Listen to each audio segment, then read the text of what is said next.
Interesting. Very interesting.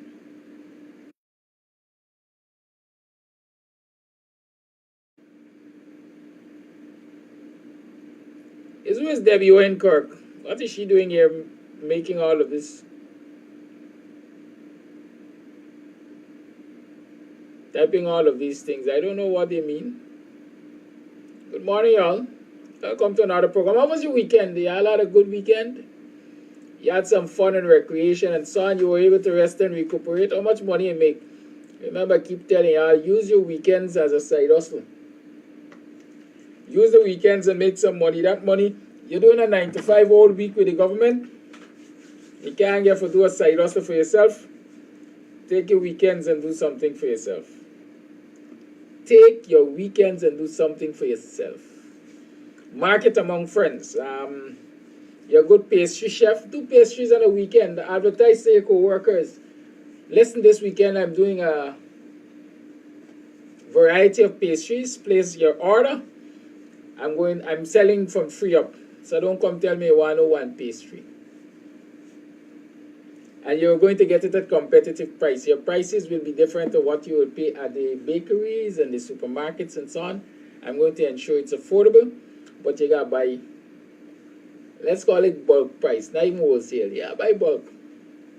And for me, bulk is from tree up. That's how you market among your friends, right?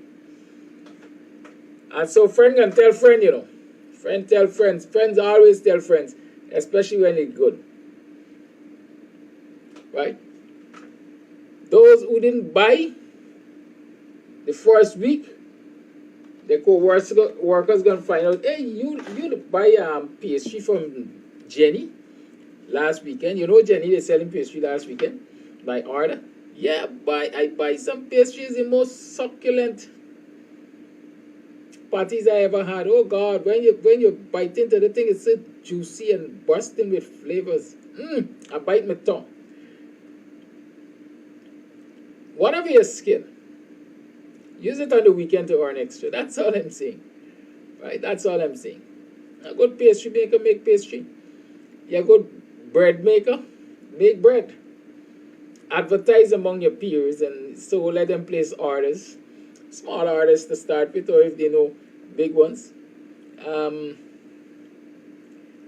Let them place orders, and so you supply them over the weekend. The food it eats. And so you have to find alternatives to feeding yourself. If it is, you're in a system that is vindictive and wicked. And if you want your independence, if you want to maintain some semblance of independence, people will tell you there ain't nothing like pure independence. Yeah, we all are dependent on somebody for something at some time. But if you want to maintain some semblance of independence, you are prepared to do things differently. Good. I just came across this nice 3-minute video on some one of the platforms. I want you to look at it. Those of you who can't see properly, I'll read for you as it goes along. But those who can see, go ahead. Right? A mouse was put at the top of a jar filled with grains. He was so happy to find so much food around him that no longer he felt the need to run around searching for food. And now he could happily live his life. After a few days of enjoying the grains, he reached the bottom of the jar.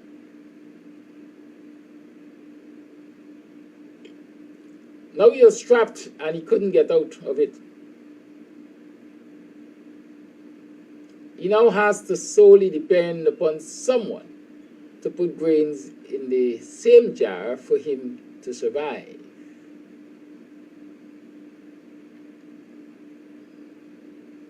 He also may not get the grain of his choice, and he cannot choose either.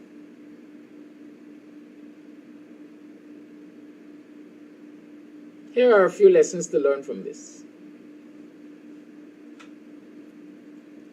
1. Short-term pleasures. can lead to long-term traps. Living on benefits or furlough, spoiled by parents perhaps. 2, if things are coming easy and you are getting comfortable, you are getting trapped into dependency. And 3, when you are not using your skills, you will lose more than your skills. You lose your choices and freedom. 4, freedom does not come easy, but can be lost very quickly. Nothing comes easily in life, and if it comes easily, maybe it is not worth it.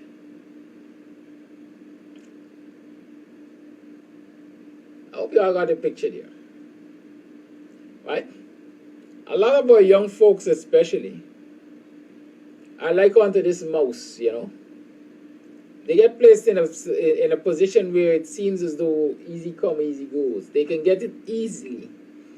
And if they can get it easily by wrapping up in bed with the government, the wicked and vindictive government, the PPP cabal and cartel, they can get it easily, so they don't see the need to be on the daily grind.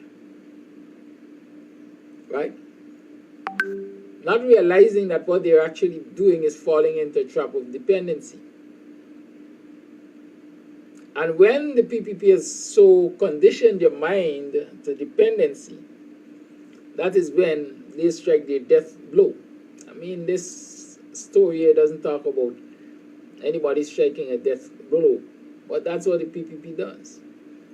How many of you have known of setting jars with grains to catch rats, and when the rats are in there, that is when you get the chance to kill them? That's the PPP for you. Right, so they lure our young folks, they lure folks into this state of dependency, and then is when they strike their death blow. Maybe it's figurative. They kill your freedom to choose. Like our young doctor friend, Miss Solomon or whatever her name is. She chose to support them. They rewarded her. And perhaps they thought they had her at a point of dependency. And from the time she exhibited the fact that she was not going to be constrained by them, because she runs her mouth, as we like saying, she's facing the worst punishment ever right now. Can't be employed, not getting released, and stuff like that. Right? So your freedom doesn't come easily, but you can lose it quickly. And that's a prime example of how you lose it. Be careful. That's all I can say. Be very careful of how you open your mouth. Because like I said so many times, fish not get catch till you open your mouth. Right? Fish not get catch till you open your mouth. Be careful of those who come offering you gifts. Because those gifts, the easy living as they say, might be responsible for your loss of freedom and loss of choice. Many of you know that. Right? A lot of women could attest to that. A lot of men too, especially this current generation men, this is our next generation men, we want to call them. A lot of women fell prey to smooth talking men with lots of gifts. And say, well, yes, this is the one. Many of those women were encouraged to leave their jobs. Look, baby, I can take care of you. Leave your job. Every morning you have to fight up and fuss up to go to work. Right? And I got you, I got you. Stay home, girl. Don't worry the thing. And you see all them cousins every weekend, every day you gotta go with mommy and daddy and all them kind of thing. Girl, this gotta be about us. They live their life. It's we time now. You gotta cut off them people ain't good for you. They always one, and stuff like that. Sometimes you always tell yourself for talking stupidness. Right? And next you know, you take that that encouragement and you isolate your family. So they now get you out of a job and they get you to isolate your family. And so they work on you and your friends. Them friends is not good for you, you know. You know. Look at them compared to you. You think they're jealous? And stuff like that. And then you get isolated from your friends. And the only world you got is his world now.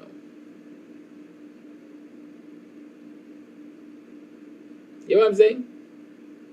The only world you got is his world. And so he now has you in his world to manipulate and control you. And because you fell into the trap, you have nobody to turn with, and that is where he gets you to do whatever he wants to, when he wants to, he wants to. It's called narcissism. A lot of you don't recognize it. It's called abuse. That's what a lot of men do. Right? That is what your government is doing to many of our citizens.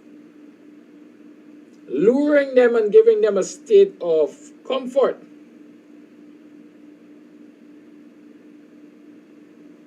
Ian James says it's best. Cut out crosses. But the one who encourages you to cut out crosses is going to turn out to be the biggest cross you ever fetch. Because once they realize you got no connections or they have successfully removed all connections, they deal with your case. That's this government. Right?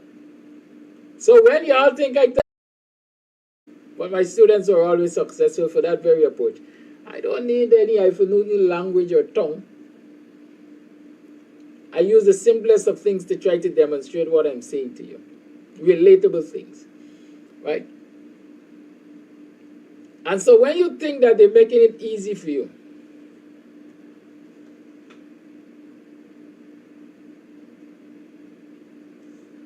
when you think they're making it easy,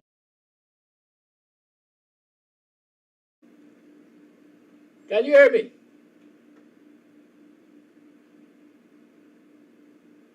Hello? All right, so, yeah. Easier than everybody else's life.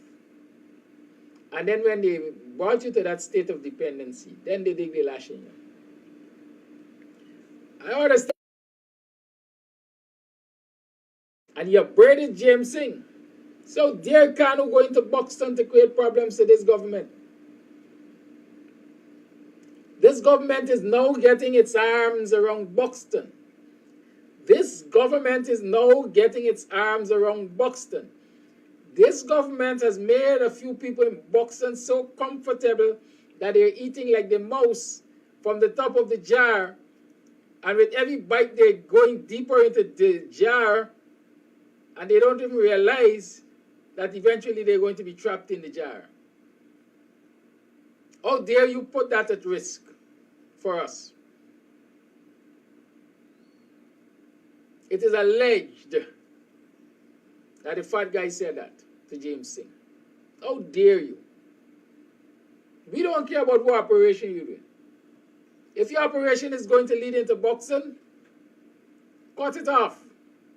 Because our ultimate gain, our ultimate aim is to get our arms around Buxton. I think I said to somebody last week, people just put their arms around you for different reasons. A lot of people put their arms around you to restrict you. Some people misinterpret that as love. Oh God, every time I see the two of them, they're walking down the road hand in hand, Yan always bunch your waist. Must ask her how tight he is squeezing her and restricting her freedom. And the world interprets it as love. But he knows in his heart it is control. Huh? She does it too. Sometimes it's a show of who is in control. Throw your arm around the waist of the woman, let the world see, hey, this is me, woman. This is me, man. Y'all don't come close. People put their arms around you for different reasons. And so the cartel said they're now getting their arms around Buxton. Through these little groups that they're allowing to exist as the mouse on top of the jar. Is it safe to allow the cartel to get their hands around Buxton? Are the majority Buxtonians seeing the benefits of the arms around Buxton? If the majority Buxtonians are not seeing the benefits, if they're not receiving the benefits, then be very careful. Why are arms being placed around Buxton?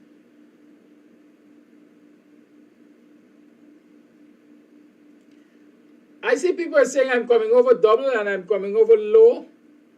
I can tell you I'm coming over double perhaps because somebody is messing with the program. I recognize that their efforts apparently to shut me up this morning because my program is tripping in and out. Our viewership is half of what it is normally. But I can't necessarily restart the program because you know how it goes, right? So we'll have to make do with what we have. Yes, we'll have to make do with what we have. So that double, okay, I think I know what I can, okay. I think that double will disappear now. I hope it has. Right, I'm expecting a guest. I am seeing him in the room. But I tried to speak with a young man and I'm not hearing him. Let me see if I get him on WhatsApp. Y'all bear with me. You might hear this conversation too. I know some of y'all like mind my business.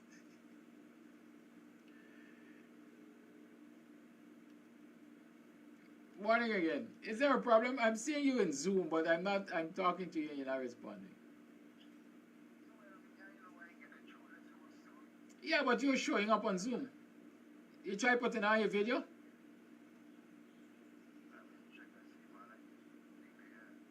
You hearing me through Zoom?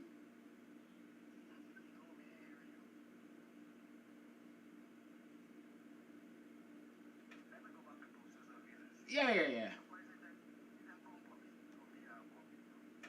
Yeah, you signed in.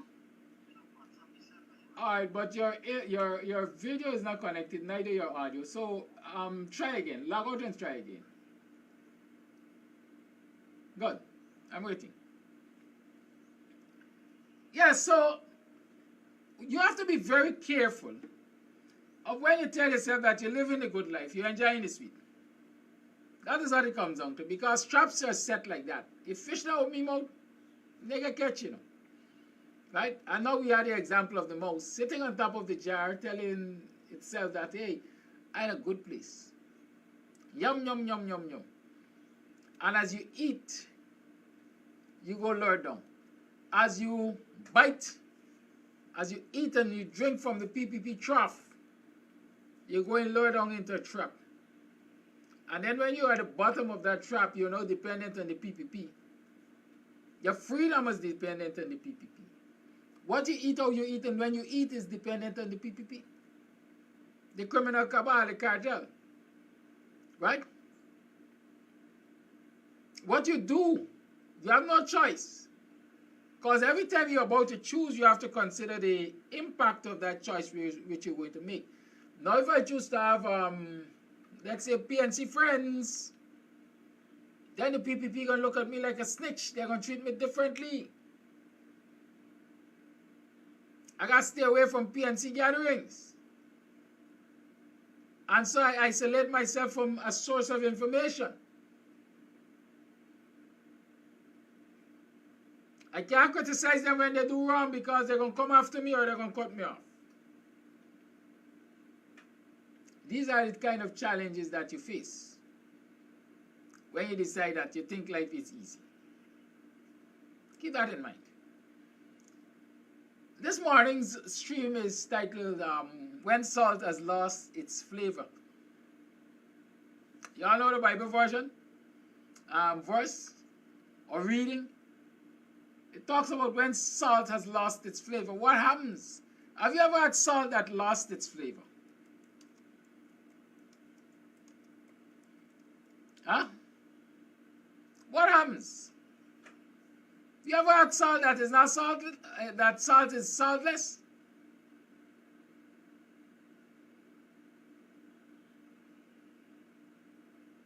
Good.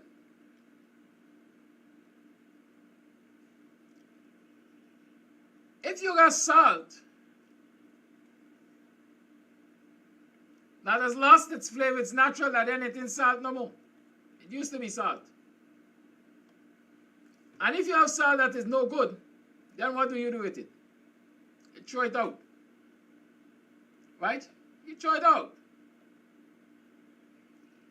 And in this Guyanese society, you have some salt that certainly has lost its flavor. And maybe it's time to throw it out. Bible version, Matthew 5:13 says, you are the salt of the earth. What if the salt loses its saltiness? How can it be made salty again? It is no longer good for anything except to be thrown out and trampled underfoot. Right? You are the salt of the earth. But if the salt loses its saltiness, how can it be made salty again? It is no longer good for anything except to be thrown out and trampled underfoot. We got some people in this society who have lost their saltiness. As a matter of fact, some people might say they become bitter. Right? I read over the weekend, I saw on social media posts asking, if your ex was supposed to be considered a food, what will you consider him or her? And somebody said Karela and salt beef, because they're salty and bitter. Right? Salty and bitter. Now, I've been commenting ever so often about the behavior, the attitude of some people in our society, especially people who are opinion shapers. Right? People who are opinion shapers. The media, and if you listen to Glenn Lal recently, I hear that I have to be quoting Glenn Lal for the last 2 weeks or so. If you listen to Glenn Lal recently, he says newspaper owners and publishers decide what you're going to hear. They decide what will be published, and that's so true. Right? They're the gatekeepers to information. And so media, the media has an important role, that is to inform people. And since the editors and publishers and so on are gatekeepers, they decide what people get informed about and how they get informed about it. But in all of those decision makings, there's something called credibility. And so publishers and editors and so on have to take into consideration their own credibility and the credibility of the media house which they represent. And so when you find their publishers and editors who are acting emotionally, it brings into question the credibility of the media house they represent, because they don't come across as impartial. They don't come across as unbiased. Like Glenn Lal said, Freddie used to duck people letter when he them don't get along and they don't see eye to eye. Right? Well, there was an incident over the weekend. Good. Just the right time. There was an incident over the weekend. Y'all know Edmund Cooper.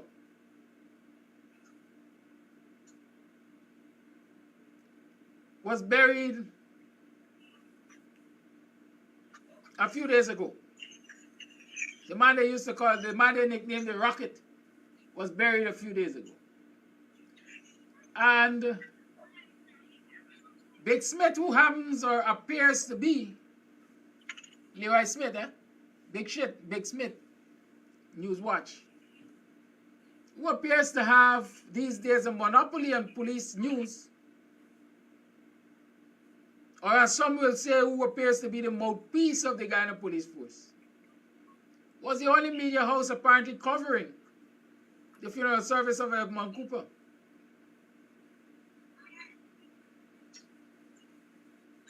And when it came to tributes, open tributes to be more specific,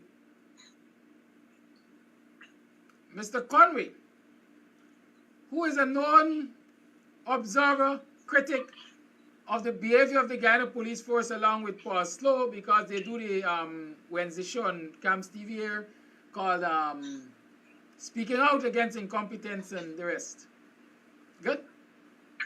Big Smith has always been attacking. I can say that because the evidence is out there. Just the other day, he said something about the Conslow show. I had a short discussion on that.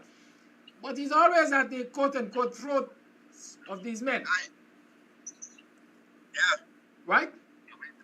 As a representative, perhaps, of the Guyana Police Force, I don't know if they have ordained. Representative, perhaps, of the Guyana Police Force, I don't know if they have ordained him. I seen me and David Hines. And so, at the open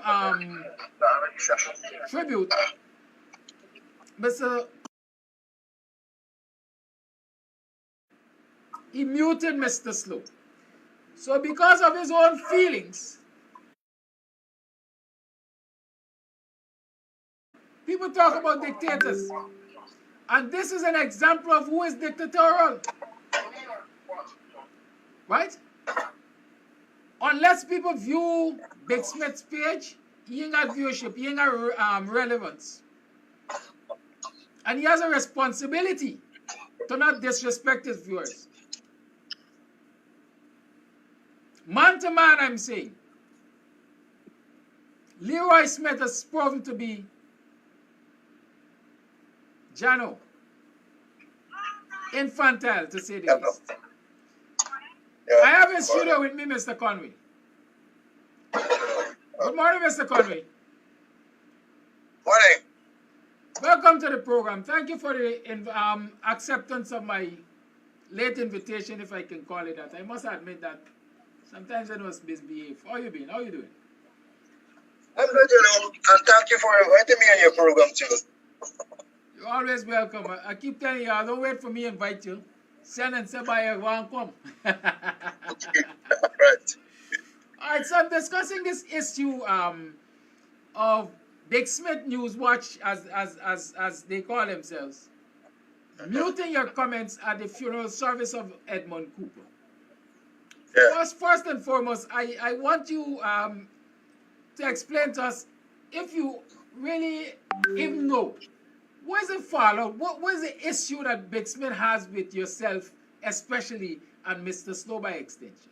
What is the issue? Well, I don't know about any fallout. We were never friends.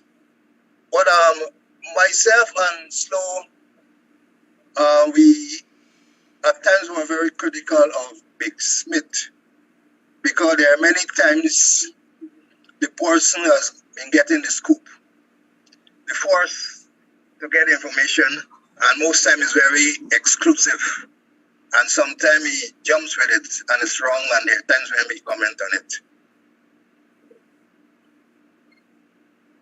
And so that seems to be the issue there. People don't want to be criticized. Yeah, perhaps. Yeah.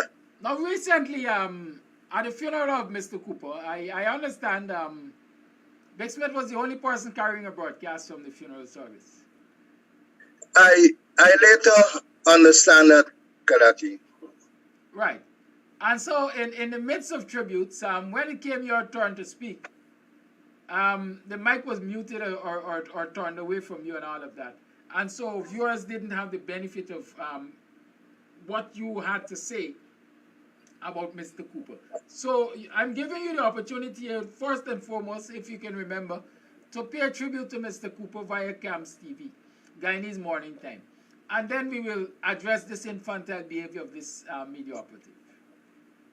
Yes, Kanaki. I know Cooper for over 30 years. In fact, I recruited him in the Guyana Police Force for training at Police College at Adventure. And we developed a father-son relationship. Never father-son relationship. And he used to call me dad. I can remember I selected him to attend a special prosecutors course which was conducted by the Guyana Police Force, the University of Guyana, and the DPP. And Cooper excelled. For the matter, he took away most of the prizes. And he saw it as a stepping stone for him to enter the university. He went there, he studied law, and then he went on to the university, to UWoden, where he gained his degree. He believed in self-development, and he saw it that he owed himself to develop himself. He got several certificates, diplomas from university across the world, and he had challenges with the police force. I remember, if you can remember, the incident on West Coast borders, Yes. where he was commanded there, and the killing of those two youngsters there. And he confided in me. He spoke with me several times during that issue. He's saying that the high command of the Guyana Police Force wanted him to use lethal force against unarmed protesters. And he refused. He thought that negotiation would have worked. He believed in negotiation, and he said it was working, but perhaps it wasn't working as quickly as the high command and the government officials wanted. As a result, they relieved him of his command, transfer him to an office called Project Office with no project for him to evaluate. And then they asked him to oversee the Queen section of the force, and he must do a bit of horse riding. His relationship with him was very stressful, and he became ill.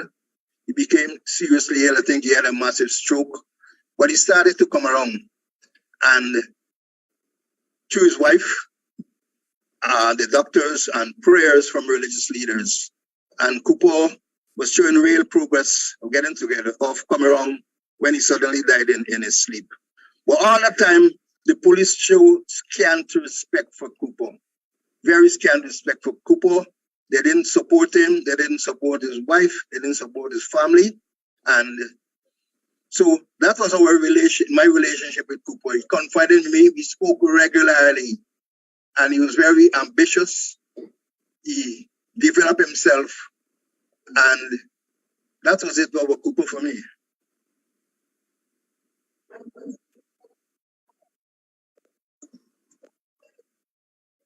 When you went to this funeral, did you go with, as Guyanese like say, bad blood? Were you angry? Were you going to say anything disparaging against the Guyana Police Force? What would have been your comments, or what were your comments? Kalaki, I don't believe in bad blood. I'm a man of God, and I feel I'm doing God's work. I went there to comfort, to offer words of comfort to his wife and children. I didn't go there to attack anything. I didn't know to say anything negative is a relationship between Cooper and the Guyana Police Force. I already said that. I already written about that. And I know that was a place of divine worship. And I'm not going to go against the Lord. I went there to comfort the family. And that's what I did. I spoke about Cooper. I spoke about a relationship. I spoke about his achievements in the Guyana Police Force. And I spoke about his academic achievements. That's what I spoke about. And so the public has been robbed of the opportunity of hearing what your comments were. What do you say to people in the media who behave in such a manner? As because here, this thing took a nasty turn too, if I can say, because I also saw what I want to call, quote unquote, a cuss out of this very Smith against Montague, Bonita Montague, I think is her name, a former colleague. Yes, Bonito. Sometime after I had spoken, I got several calls from overseas and locally saying that I was muted, and apparently the person who was like streaming, the person turned away the camera from me until I finished speaking. Then it came on back. I listened to Bonito, and I also saw something from Smith addressed to Bonito. And let me read it because I made a record of it. I can recall sometime when he interviewed the head of the admin department of the Guyana Police Force. And that admin man said that in looking at promotion, they look at race and they look at ethnic.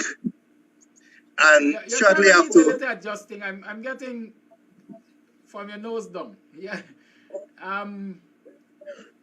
Yeah, that's yes. you. Right, that's you. That's your perfect position. Yeah. After I spoke about something that he put on the program, he pulled it down. So this is what he put about Bonito.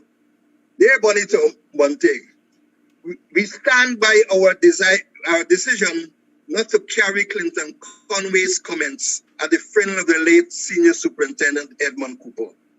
Conway has issues with our brand and its management. So why is there all the fuss now to be featured on the brand? If he so much wanted to be featured, he should have walked with his own camera.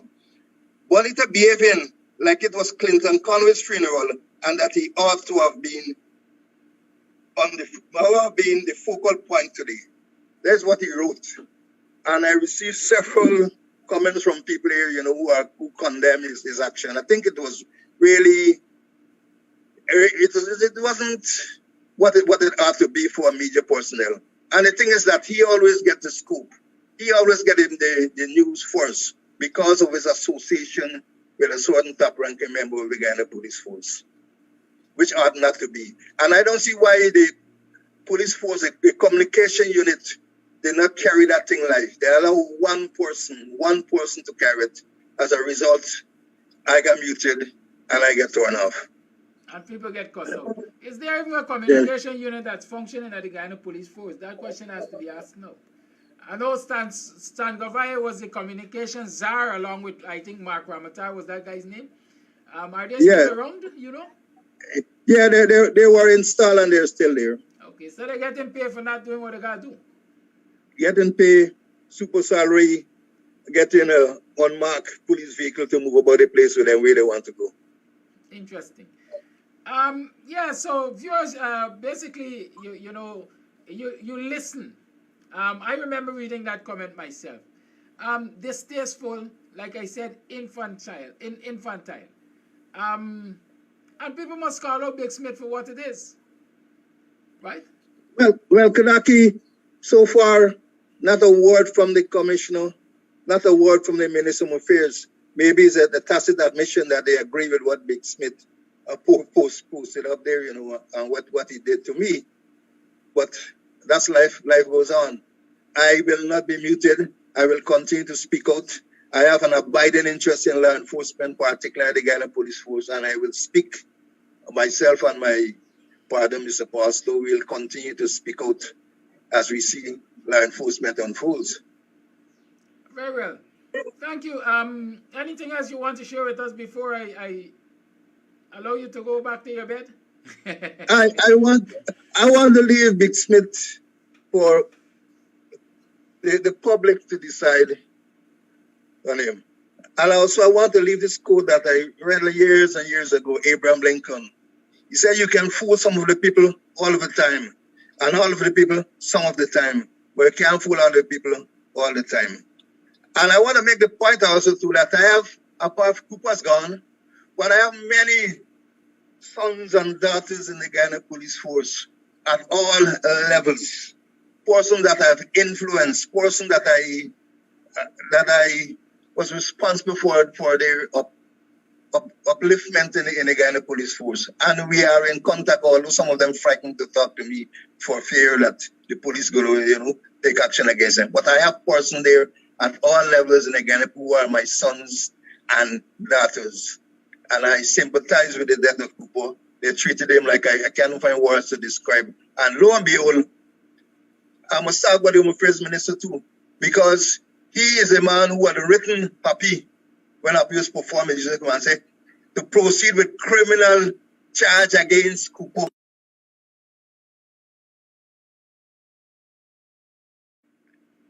Published in their force orders. Force order 47. The records that I've seen, on the 22nd of July, he be 55. But I understand that he has leave the Guyana Police Force because they have some persons who I call snipers trying to get at the top. Mr. Conway explain, what I want to call the bitterness of Big Smith. Salty and bitter, Carolina and salt beef.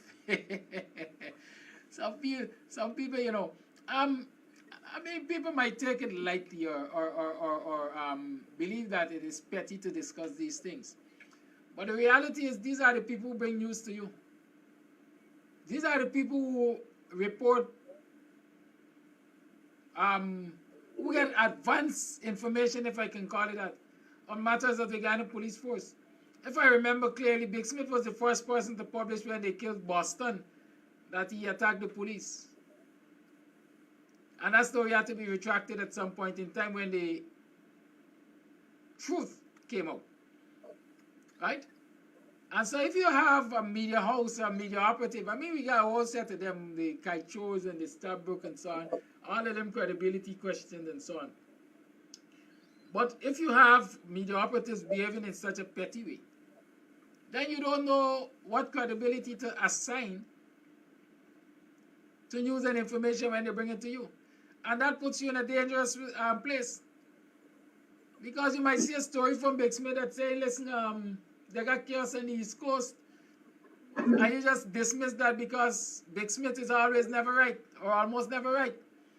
Only to know that, yes, there is chaos on the East Coast. And so we have to call out folks who are supposed to be professional, but continue to exhibit their unprofessionalism in the eyes of the public, the work that they do. If there's anything that can be deemed childish and infantile and unprofessional and vindictive and bad-minded, and the list of adjectives go on, it was Big Smith muting Mr. Conway at that funeral service. The buying had no time and place. Old people said, oh, little by dog and auntie man, I get time and place. You have to decide which bracket you want to fit people when they behave in a certain way. It is now 8 minutes past 8 o'clock. I'm going to open up the lines right now. Let's talk a thing. Let me talk a thing. 6225933 is the number to call. You're tuned to the Guyanese Morning Time. Let's talk a thing. The lines are open. Unprofessionalism in the media, in the Guyana Police Force. You know, I don't know if you all heard the acting commissioner of police, Clifton Aikens, comments at that funeral service, but I will deal with that another day. I certainly will. Because again, I think that too was infantile. I think that too was infantile. Y'all recognize that they said they got, I think, 50 low-income homes completed under the government of Guyana? Y'all see them? I could get, listen, those canals. Those canals. Y'all see them canals? $5 million canals and so on? I wonder who they're putting inside to live. Guyanese are constantly abused by the government of the day. The criminal cabal, the cartel known as the PPP. Have you guys seen those homes that they consider low-income homes? And the medium is not much different to the low-income.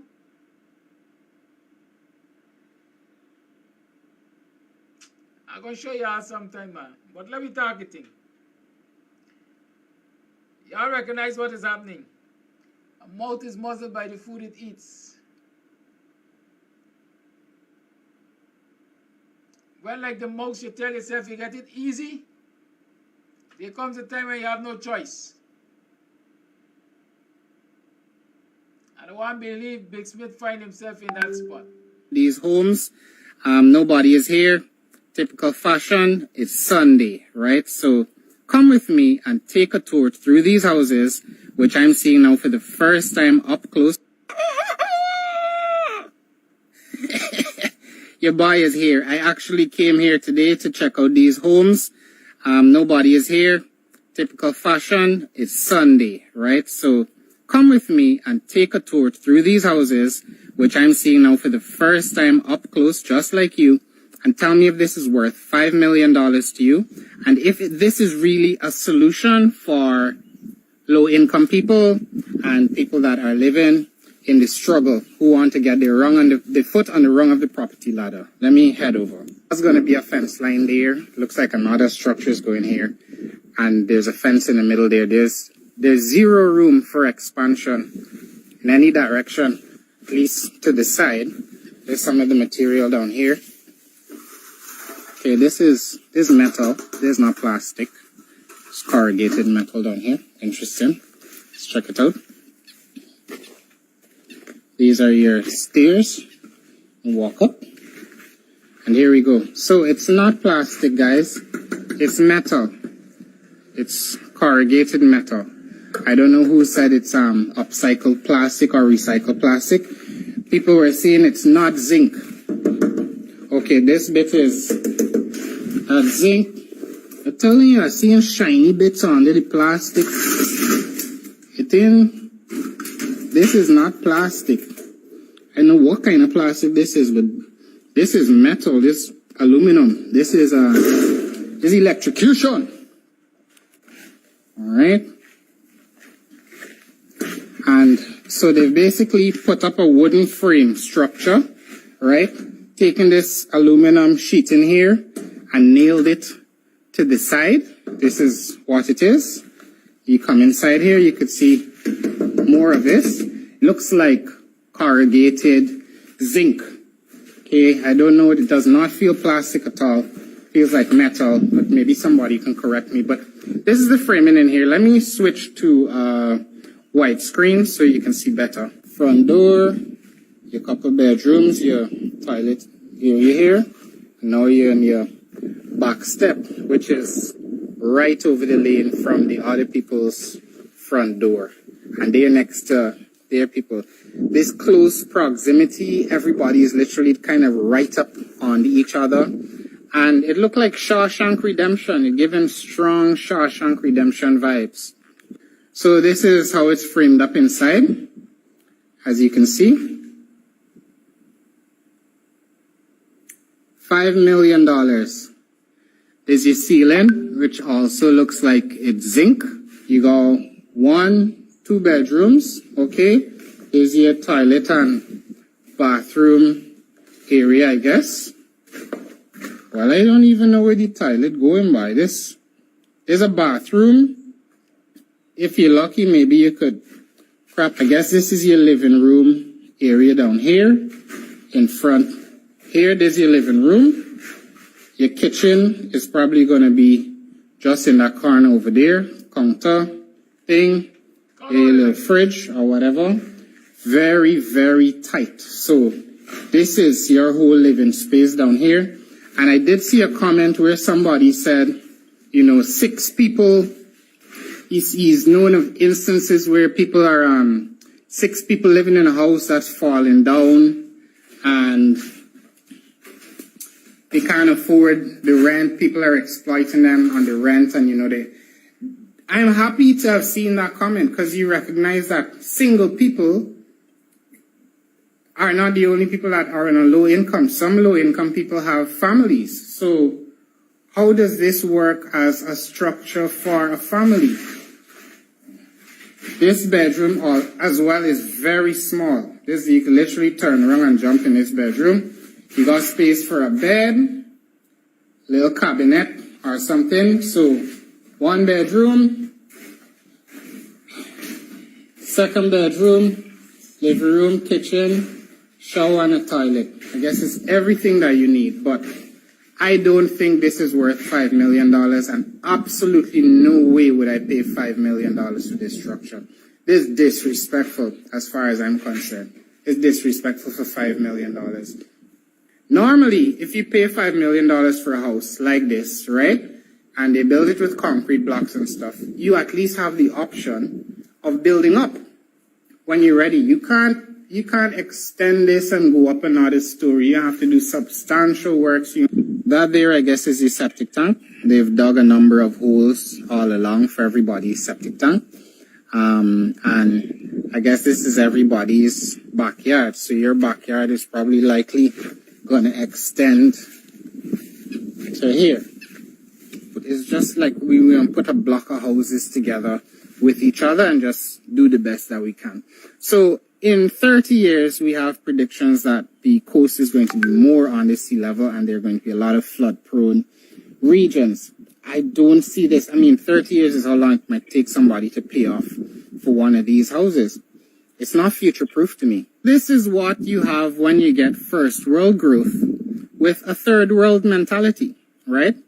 Now, people are going to say, this is not America, this is not England, but it could never be because we have not planned ahead in advance. For people that are squatting already, right? They go and find some unoccupied land and they will get bits of wood and stuff. They get their building materials together as they can afford it. And they put up a structure that does not cost $5 million in the majority of cases, right? So people are saying you're not saddling poor people with debt to make them pay $5 million for one of these houses. Considering you can't expand it at all, it's built on stilts down here. We know flooding is a problem in Guyana.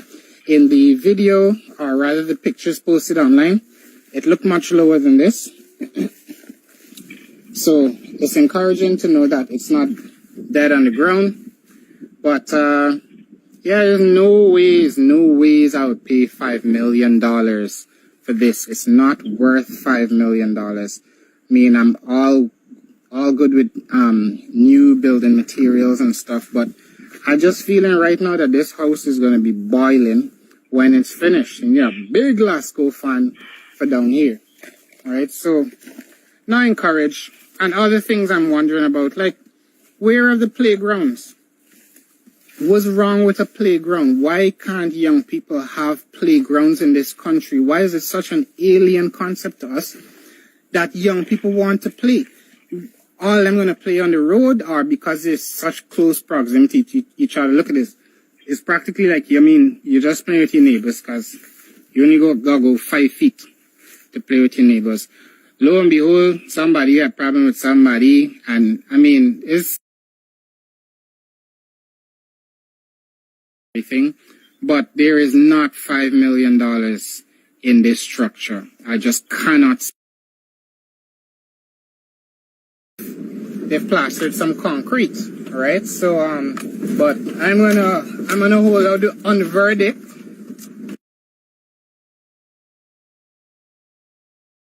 Michael Bailey video there. I took the liberty of sharing it with you, so that you could see what being pulled over your eyes and so on. From what I read, they did say there were 2 types of materials being used. One was recycled plastic, and the other was what they call some kind of modern material or whatever. I don't know what that is, but you've seen it for yourself. Carter, thank you for holding. You're a very patient man. Good morning. Good morning, Mr. Amsterdam. Patience is what I have. I've been told that patience is virtue. Patience also lead to what Guyanese are exhibiting today. The PPP like to talk about professionalism and all of those fancy words. I came to you this morning as a trained professional. professional. As a person who owns a construction company and a person who understands international building codes, when I look at those structures, the sheeting that they're using, it's just like the guy in the video said, you know, those buildings, when you close those buildings, it's like you're in a sweatbox. And they cannot dispute it. And I can prove it. Coming to the dollar amount, I am prepared to get $60,000 US and come and show them that that building worth nowhere near $60,000. But it's the government, it's the cabal, it's the cartel. That's what they will do. They inflate every dollar. You know, they spend 10 cents per dollar and then they inflate everything else. Those buildings, then they don't have no yard space. I don't even know what these people are doing. But my point this morning is to tell people stay away from those buildings. Stay away from them. Let them put their people to live in those buildings because that's exactly what they're doing. You know, you call them kennel, I call them stud. That's what they're building. They're building style for people to live. And trying to paint it like they're doing something. They're not doing anything there. And I'm speaking from experience as a builder. I know exactly what I'm saying. And that's my contribution. Thank you for your call. I don't know. You know, when people want to sell you small things for big money, they just throw in a little trinket here and a trinket there. And what if it's a land that's selling for $5 million and they just say we're going to get a bonus? And what if the land together with that thing, because I don't know exactly what it is really and truly, you know, is valued $5 million. Somebody needs to tell us what people are paying for. Good? Is it that they know people need the land and so people will enter into the agreement to get the land? But the friends need to make some money off of people so they're going to get them contract to build low-income homes, which people will be so uncomfortable inside that they're going to push them down eventually. This is subway robbery. This government ain't got no shame. This cartel has no shame whatsoever. It's money for the boys. But you got some of your people who say they're doing well, eh? Because they dare not challenge them. Otherwise, the soup might get caught. They might get kicked off the gravy train. The lines remain open still. It's 24 minutes past 8 o'clock hour. Let's talk the thing. On Guyanese morning time. Let's talk the thing. Lines remain open. I know we're having our own challenges this morning with the program, but we'll survive. We'll survive.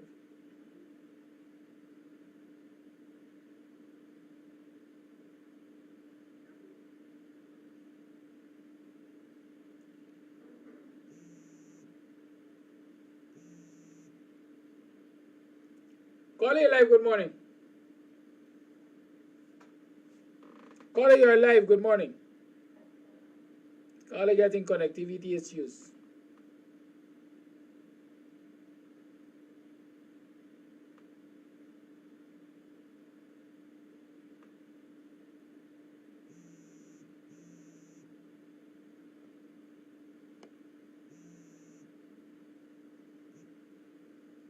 Caller, you're live, good morning.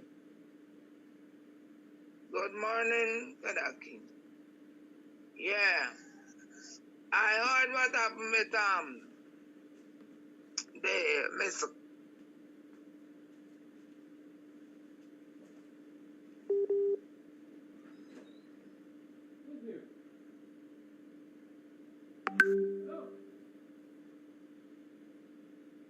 When you're spending your money, you spend for work. And with zinc and concrete and no proper ventilation in those houses, they will not be able to live in them. Because when you see you living underneath a zinc roof, when you see the things start pelting down, son, you can't make it. Anyway, about one of the callers last week was hinting that Dr. Rowley came and was against the former government. Dr. Rowley clearly stated that he came to Guyana and the invited thing was me.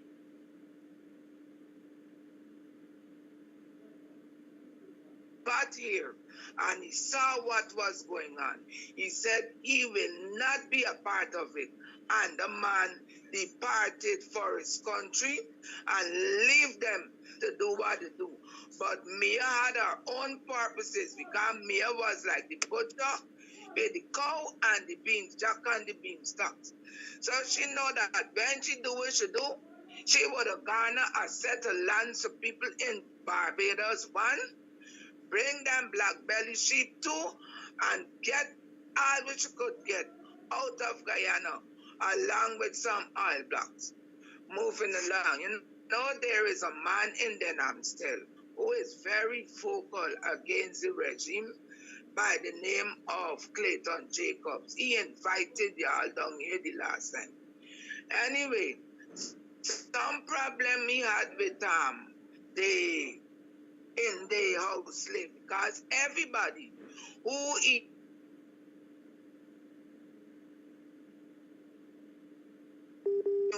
the house slave keep attacking them. Well, now he has made allegations and at station that this man Clayton Jacobs, along with the village chairman, have threatened to kill him.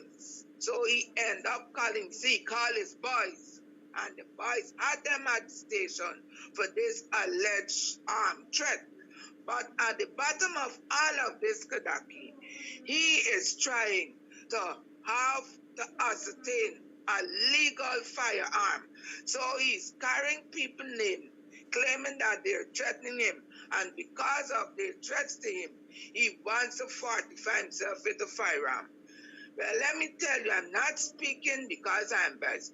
Should this house slave be given a legal firearm, I think all the people who are APNU related, he's going to get rid of them. Because without this firearm, this man is attacking people. I could remember evening I was going to the road.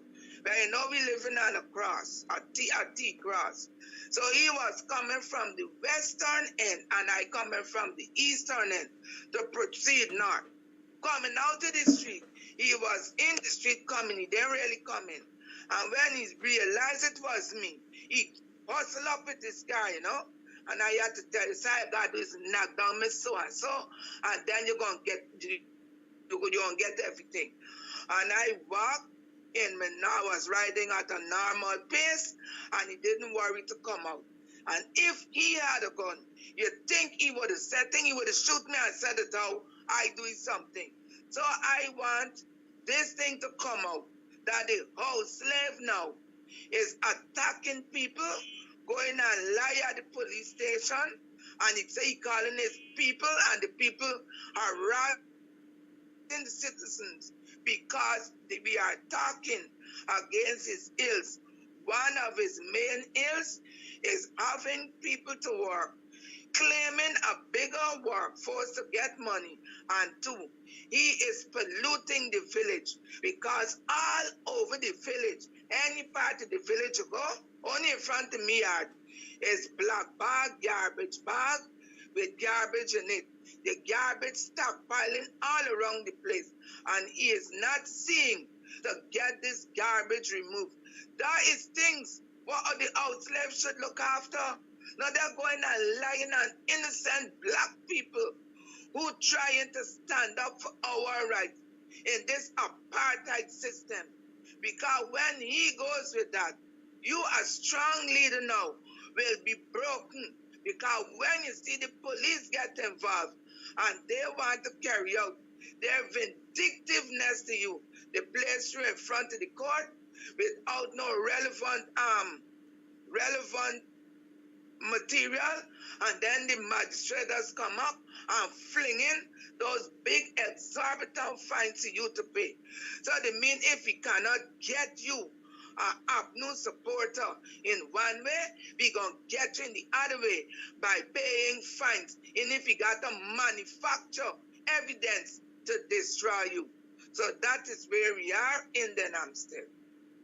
And to the sorrowing relatives of the police, that I don't like police. Please accept my sympathy because I'm hearing lots of things to the demise of that young man. And I wouldn't like to know that I am being snuffed out in that type of way because I stood up against the regime. We have got to stand our guard and we have got to be watchful of our African brothers. Because I could remember when Anil said he gonna win seat, Anil gonna make black people run back to Africa. But win seat, we ain't gonna run. We gonna stay and fight. Like how we fight and we come out of slavery, we will be victorious in this fight. Bye-bye. Thank you for your call. Voice note. Good morning, Kadaki. There's definitely a problem with connectivity, but all I'm going to say this morning is that we should count our blessings. Good morning, Kadaki. There's definitely a problem with connectivity, but all I'm going to say this morning is that we should count our blessings that we do not have a natural disaster. Let us pray we don't have a hurricane. There was earthquake in Turkey. Bye. Thank you for that voice note. Let me tell you all something. I mean, a lot of people feel that, listen, sometimes I don't even feel like explaining myself too much. You see what's happening this morning?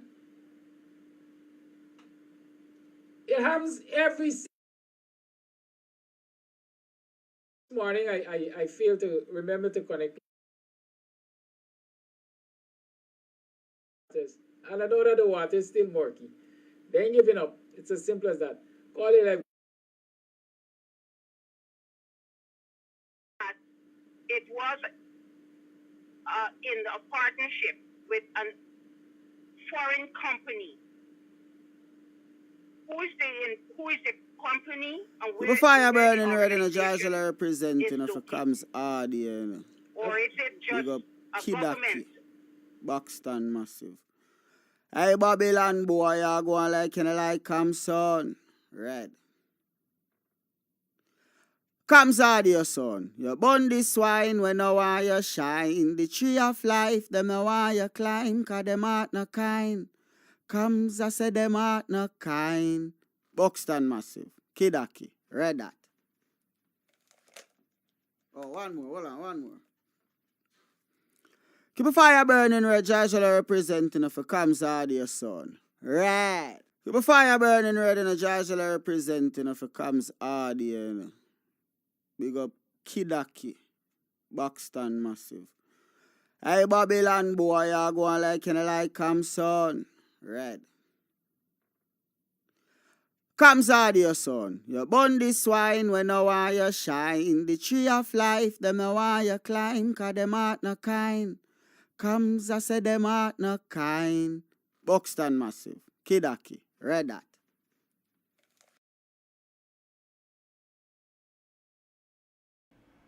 morning, neighbor, morning. Morning, neighbor, morning. Good morning. Welcome to another program of Guyanese Morning Time. It is now 7 hours 32 on the 14th day of February in the year 2023. Yes, I said like I usually say. I'm not usually late. I'm deliberate. So those of you who are into the red and white day, I gave you time so that you can have breakfast with your Valentine. Happy Valentine's Day to y'all. Whatever that means, you know. Nevertheless, it's the 14th. A lot of all I have to say is enjoy your Valentine Day. Whatever you do it and enjoy it.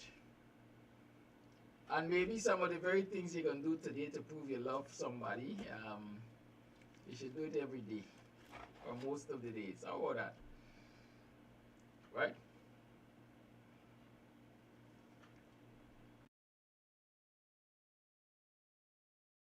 Or if you don't love yourself, you can't love your neighbor.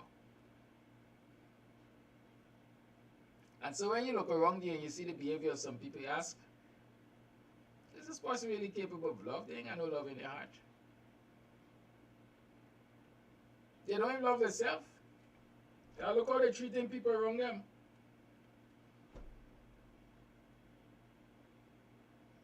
I take you a bet. Turn a fly on the wall. And you would see from many of your politicians, your politician friends, or cronies, or mere politicians in this society, especially if they're sitting in the seat of government, go and play smart, and well, you can't park up in front of the office really. Right? Because it's Prado vehicles, well tinted and so on, are going to be leaving with those gifts. So you won't see them. Or turn a fly and get into the accounts of the jewelry stores and so on, and you're going to see all your politicians thieving and spending taxpayers' money. Right? To make Valentine's Day count on their charts. To give the impression that they're the most loving and caring person. Right? Some of them going to be sending out multiple Valentine's gifts to all, you know. Right? What better to show your money going to be well spent today? Because minister this and minister that wants to prove, my God. I remember I was working at a particular place at one time, sometime in the past. If you see this big impressive basket that came for a staff member, big impressive basket that came for a staff member, no name, you know. No name. No name whatsoever, no name. Right? We later found out it came from a particular member of the government at that time. That is what happens on these days, you know. On these days, you got a lot of ideas of who crushing on who and so on, and who thieving state funds to, what should I say? Pay for the lust, perhaps. But when you look at people's behavior on a regular, don't wait until Valentine's Day. Look at them on a regular, and you will know how much love they're capable of. When you look at the way your ministers, your member of parliament, your representatives behave and treat you as a part of their constituency, you know how much love they're capable of. Right? You know whether or not they have love for the people or they have love for themselves. Whether they're selfless or selfless or selfish. I came across a new term recently, self-full. Because someone was saying, and unless you're full of it, you can't give it. Right? If you are empty, then you have nothing to give. And so if you're empty of love, you're devoid of love. You're devoid of care and concern. You can't give love and concern. And so when we look around us and we see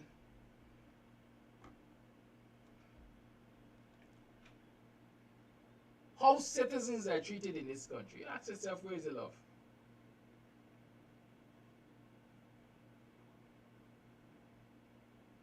Right?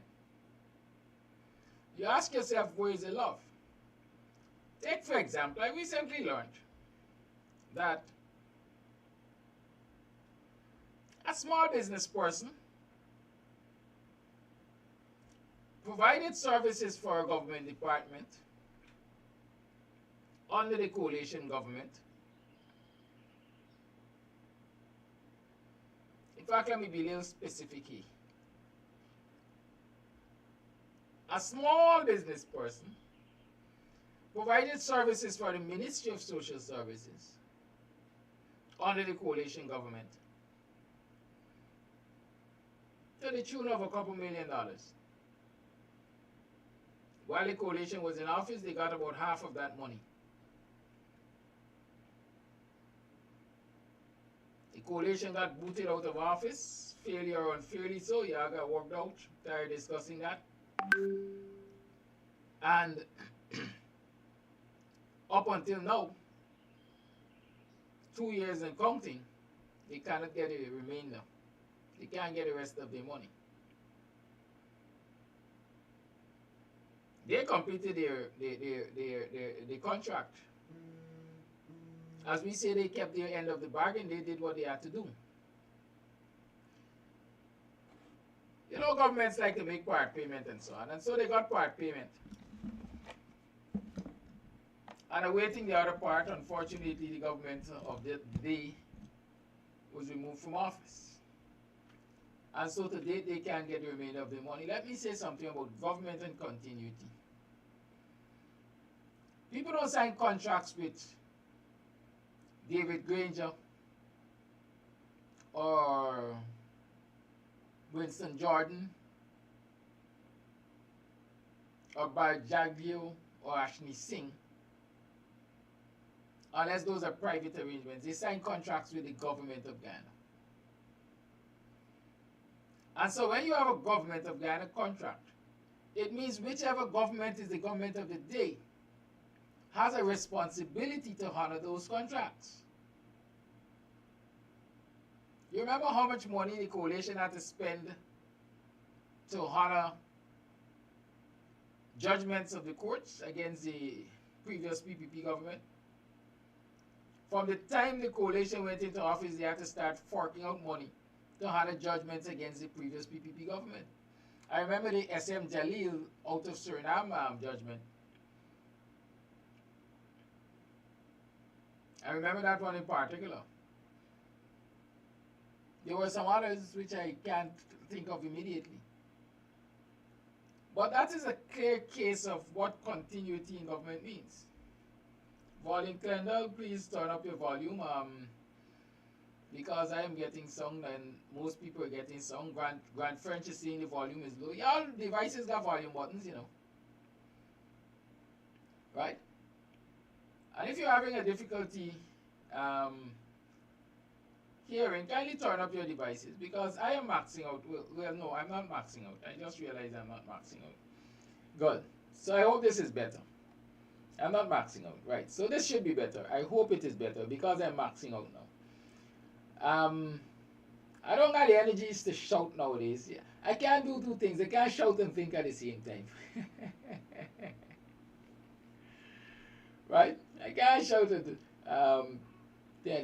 so yes, those judgments that the coalition had to honor when it came into office for problems created by the PPP is a good example of continuity in government. Right? And so when the coalition was booted out of office and the PPP became the government, whether legitimately so or otherwise, they had a responsibility to honor the engagements of the coalition government. But even before they got into office, they made it clear we're not going to honor some contracts from the coalition. Remember those people who had paid part of their monies, having been allocated house lots, I think in the middle income and high income brackets. People benefited from the 50 for 50 quote unquote promotion that the Ministry of Housing had done. We had 50% off the cost of your house lot for Guyana's 50th anniversary. At least I hope I put it in the right construct. 50 for 50. Right? Those people had paid their monies and for months into a year. I don't know if that has changed honestly, and I would like somebody to tell me if it has changed. The PPP went into office and they said we are not honoring that. We are not collecting the balance of the monies owed on these plots because we don't believe that the coalition had a right to award these plots. We are not honoring that contract. That's a breach of contract. You entered into a contract with the government of Ghana. It had nothing to do with whether it's coalition or PPP.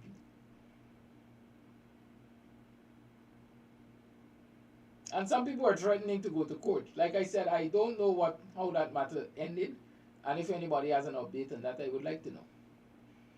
Because one of the things to note in that particular situation, and I'm playing the race card here, is a whole lot of those people who were affected were black people.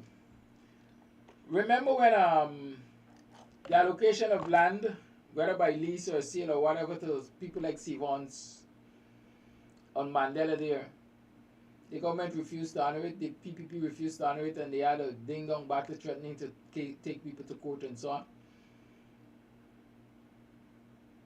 Eventually, some kind of settlement was entered into, and Sivons was able to keep a piece of land. I think Care Enterprise also had a piece of land that they had a problem with. But you check where Sivons established its quote-unquote corporate headquarters now, and you will see, I think, places like, is it Burger King and other places, find out who those allocations were given to. Right? And so when the PP is masquerading that the coalition didn't have the right, or they're not going to honor the coalition's contract, it is simply that they wanted to dispossess a particular group of people to possess themselves. Good? And so in this matter that I'm talking about with the Ministry of Social Services, this is a small black business person. Small black business person. You see, some people believe that black people must not get anything. And they don't come and tell me, I always come in and talk crazy, but if it's black people they affecting, it's black people I got to talk about. If it's black people they discriminating, black people I got to talk about. And they say, what they say? Love thy neighbors, you love thyself. And so if I love me as a black person, then it's expected I'm going to love other black people like myself, so I'm going to talk when they're facing discrimination from this apartheid government. Small-minded people and small things. Because a lot of the people operating in this government are small-minded. They're racist. And racism comes from a small-minded place as far as I'm concerned. Because if you are a visionary, if you're open-minded, then you would see persons for their worth and not their color. And so here is this small business person, black person, and I can say without beyond a shadow of a doubt, someone who is top of the game in the trade, providing services for the government of Ghana when it was the Granger government, receiving part of the payment, part of the contractual amount, and because the government has changed, that they're getting hell and razor to get the other part of their money. 2 years approaching, well, 2 years past as a matter of fact.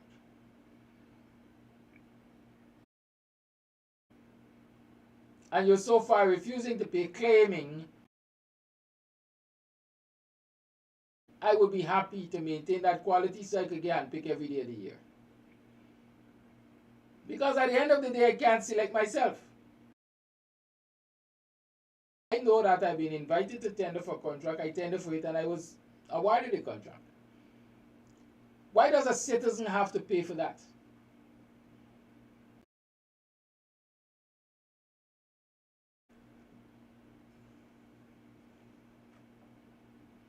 They're busy with this stream again this morning, but you know what? We will have to prevail. We just have to be patient. Right? So these people must pay, they must recognize and respect that government is continuous and honor the contracts of the previous administration.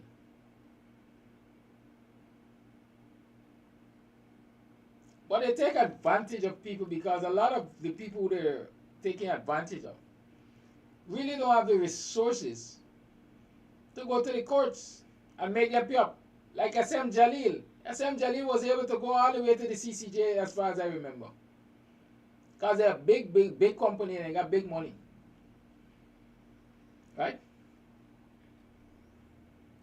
But this small businessman wants his money. He can't really afford to go to the courts. First and foremost, if he goes to the court, by the time the case is finished, he might done spend 3 times the amount of money which he doesn't have.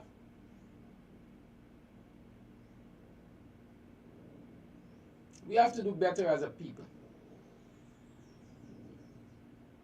Citizens must have the assurance that whether government changes or changes not, contractual obligations will be respected.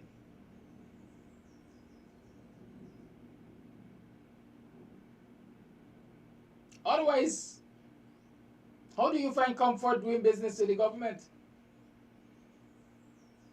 You can't. And government likes to procure services, goods and services and credit. They don't ever pay cash or anything. Except perhaps if it's their friends and cronies, they give advances to. They call it mobilization advance, like the businessman, the so-called contracting Borbis that collected $22 million, never turned a stone. And they're just going to discontinue the contract. He didn't tell us what happened to the $22 million that the man collected for mobilization. We must keep our eyes open for that $22 million. They must either split it maybe down the middle or in quarts. Good? We need people who have love in their hearts, people who got respect for the sanctity of contracts, as they say. The fat guy say, y'all stop asking me about renegotiating EXXON contract, it stays as it is. Y'all recognize that? Because what? EXXON is a big bad American company, right? So they're afraid to touch the contract? Or is it that they're protecting what they have invested in those contracts? Their perks. Word on the street is that EXXON pays certain people in this country monthly. And I won't be surprised because they have done it across the world.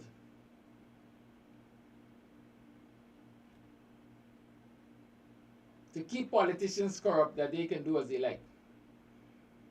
God. At 7:53 hours, let's go back to yesterday's discussion about this property business.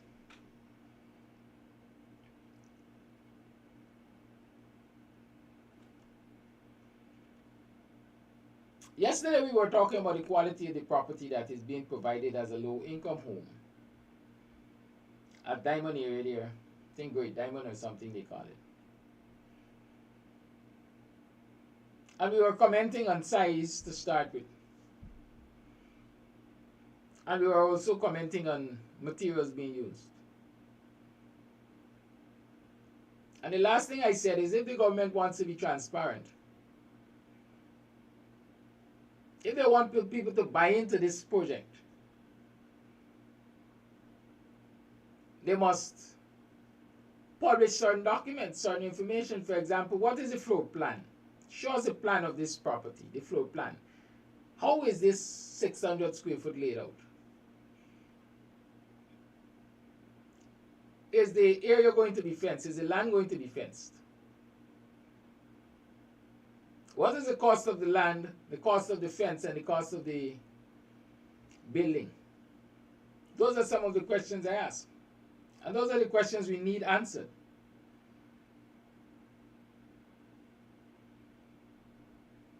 Right?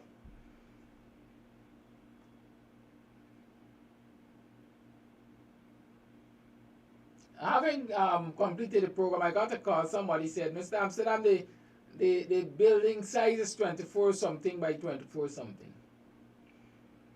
But when I calculated 24 something by 24 something, I am thinking, that's not going to give me 600 square foot.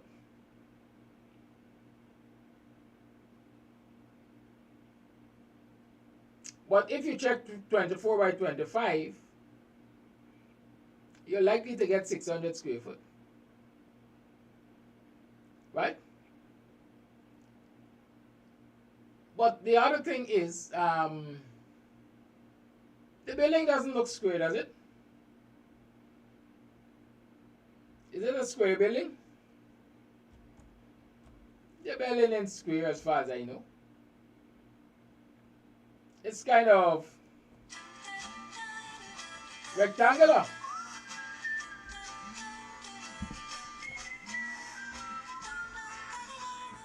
1 minute. I'm doing my program. I'll have to call you when I'm done. You ready for today though? Alright, you hung up already. Good. Yes. Alright, so 24 by 25 will give you that 600. But the question is, looking at the video and photos, the building is not square. And 24 by 24 by 25 is almost square. So what really are the measurements that will give you the 600 square foot? And the other questions remain. Right? The other questions remain. Are we fencing the land? What is the cost of the fence? What is the cost of the land itself?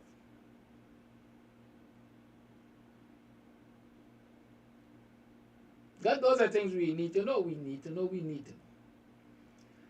But then I received another message which sent me to look for a previous story done by DPI on this housing development.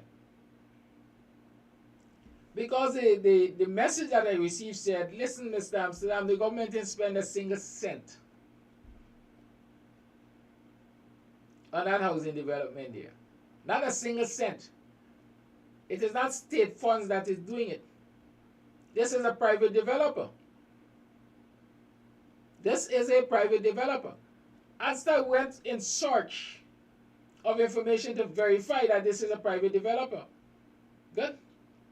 Another fact, it turned out that this is a private development. And so one of the things that crossed my mind, I don't know if I said it yesterday, but I'm going to say it now. Because I thought it yesterday, maybe after coming off the program. And that was, instead of building these cubby holes to give citizens as low-cost housing, why didn't the government make the lands available to citizens?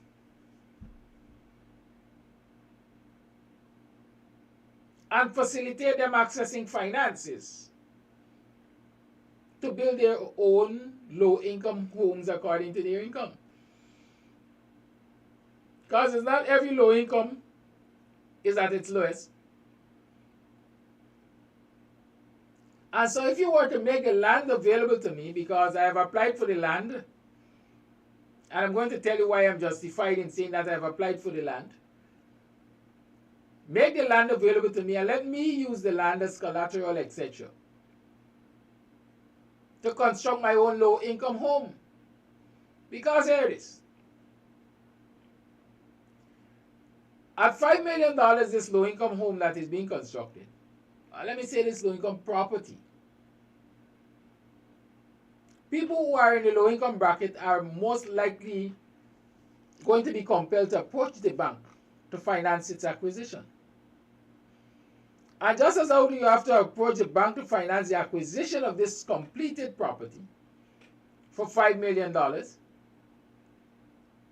it is the same way these low-income owners could have been facilitated to approach a bank to construct their own low-income property, which most likely would have turned out to be less than $5 million, or $5 million that they see value for money.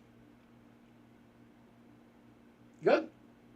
Now, why am I saying that give the land to the people, let the people make their next move?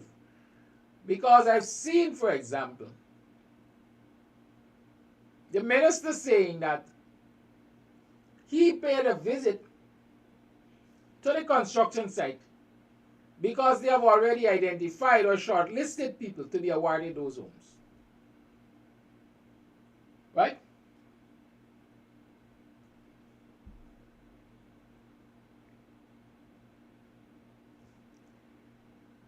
Now we got a real stupid man named Randy Singh telling me by 20 by 30 that 20 by 30 will give me 600 square foot. And I stupid bad. Well, Randy Singh, welcome from the hole you were in. Because you come to bray as an early morning jackass. Yesterday I said 20 by 30 will give you 600 square foot.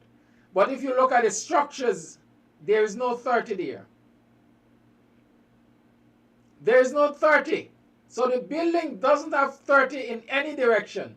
And so it can't be a 20 by 30 building. But the jackass wait this morning to come and tell me I'm stupid bad. Check your ancestors.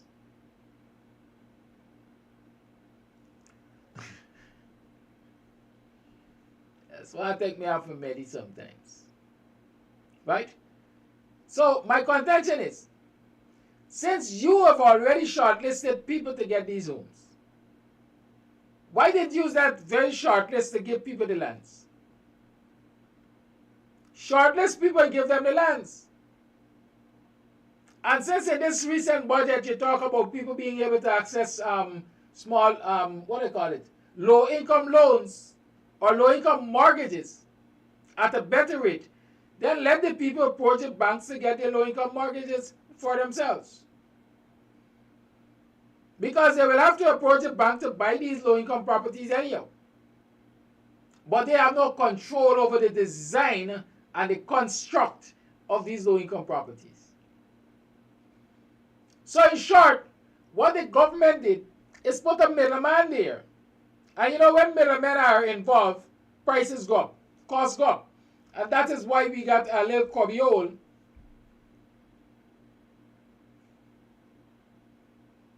Right? That is why you got a little cubbyhole valued at $5.9 million. So they call it middle income or moderate income. And $5 million for the low income. Right?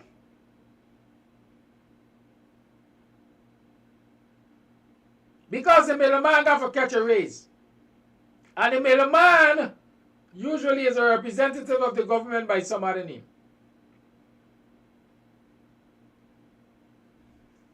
Right? While this thing is telling us now, Pauline, I think you really need to check your device. I don't know what's happening. Find this story. Let me find this story for y'all. Modern materials. Each unit measures 600 square feet and then plastering it with concrete. Metal sheet plastered with concrete. That's the walls. We expect the first 26 homes to will be completed by the end of this month. Similarly, 50 moderate income homes are also being constructed utilizing blocks made only of recycled plastic. The units are being built by South Atlantic. Measure 600 square feet and are priced at $5.9 million each. The completion date is set for early April. Good? Now, I want to point this out to you. This Visionary Builders and Services Incorporated out of Suriname, I did a Google search for it. I have not been able to find it. I find Visionary Builders in the US. I didn't find any Visionary Builders in Suriname. Right? I don't know where South Atlantic is from. They didn't state in the story where South Atlantic is from. They haven't indicated what kind of entity is South Atlantic, whether it is a construction entity, whether it is a fishery business. I don't know. They have not explained, they have not clarified what South Atlantic is. And so I'm saying Visionary Builders, I can't find any Visionary Builders in Suriname. For me, that's a red flag. I found Visionary Builders in the US, New York City, and so on to be exact. Is the Visionary Builders out of Suriname a subsidiary of the Visionary Builders in the US?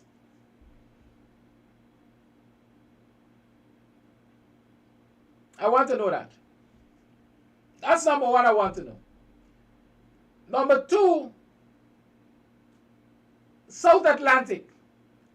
I've not been able to find a company by the name of South Atlantic that is into construction. So can somebody provide that information for me? Now, why did I search for visionary builders, especially out of Suriname? Because I've always pointed out to you that there is a triangular connection between Suriname, Trinidad, and Guyana. If you want to call it the Indo-Guyanese, the Indo-Caribbean triad.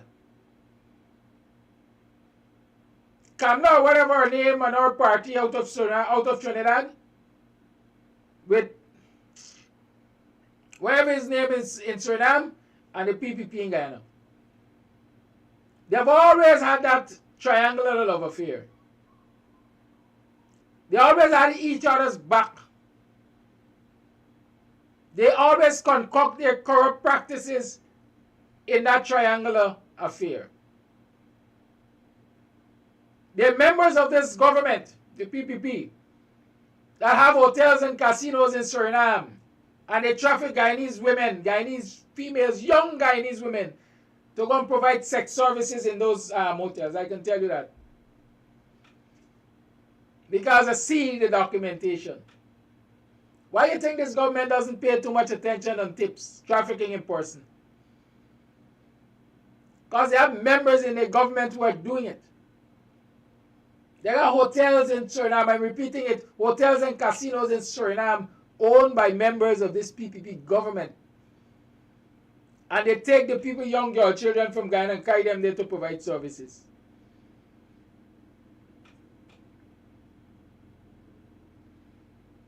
Okay? So every time I see a Surinamese company name come up, I want to know who are the beneficial owners of this company.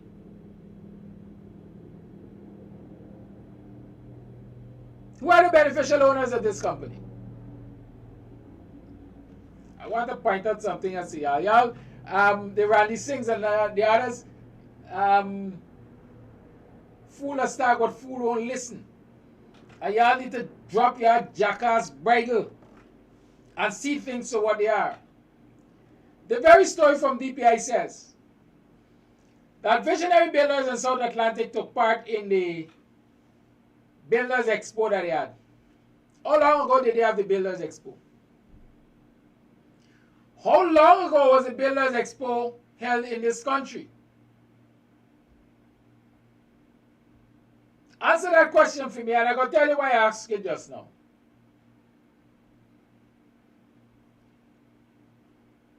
Cole expresses excitement about the project, stating that it aligns with the government's commitment to promoting an eco-friendly environment. Champions the use of overall blah blah blah.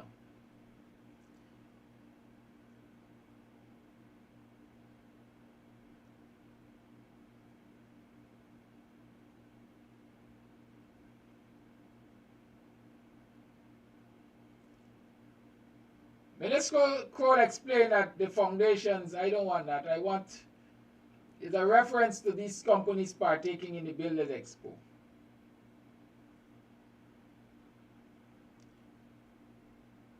Now the Builders Expo, well, if the PPP is in government for just over 2 years or approaching 3 years, the Builders Expo would have been held perhaps in their second year in government. And so the question is, how is it so much lands were made available to these private developers when you had hundreds of thousands of applications for house lots that this government has not been able to handle so far? How is it? Ask yourself that question. Ask yourself that question, because when you get the answer to this question, as far as I know, you will come to realize that this is friends and cronies at work. This is friends and cronies at work.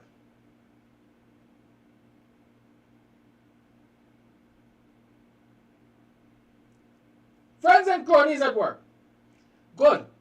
Both companies participated in the 2022 International Building Exposition. So the International Building Exposition, which was last year, note, last year was the International Business Exposition. And these companies were allocated this large swath of land, having participated in the International Business Exposition, to construct these low-income homes. So you're saying that the government has exhibited a preference to give large swath of lands to private developers instead of citizens and private overseas developers, let me call them that. They're not citizens of this country. Unless, like I said, visionary builders or whatever they call themselves out of Suriname as Guyanese ownership or Guyanese partnership. Let's talk about that. Who are the beneficial owners of Visionary and South Atlantic, these two construction companies? What are their relationships with the government, except having participated in the Building Expo 2022?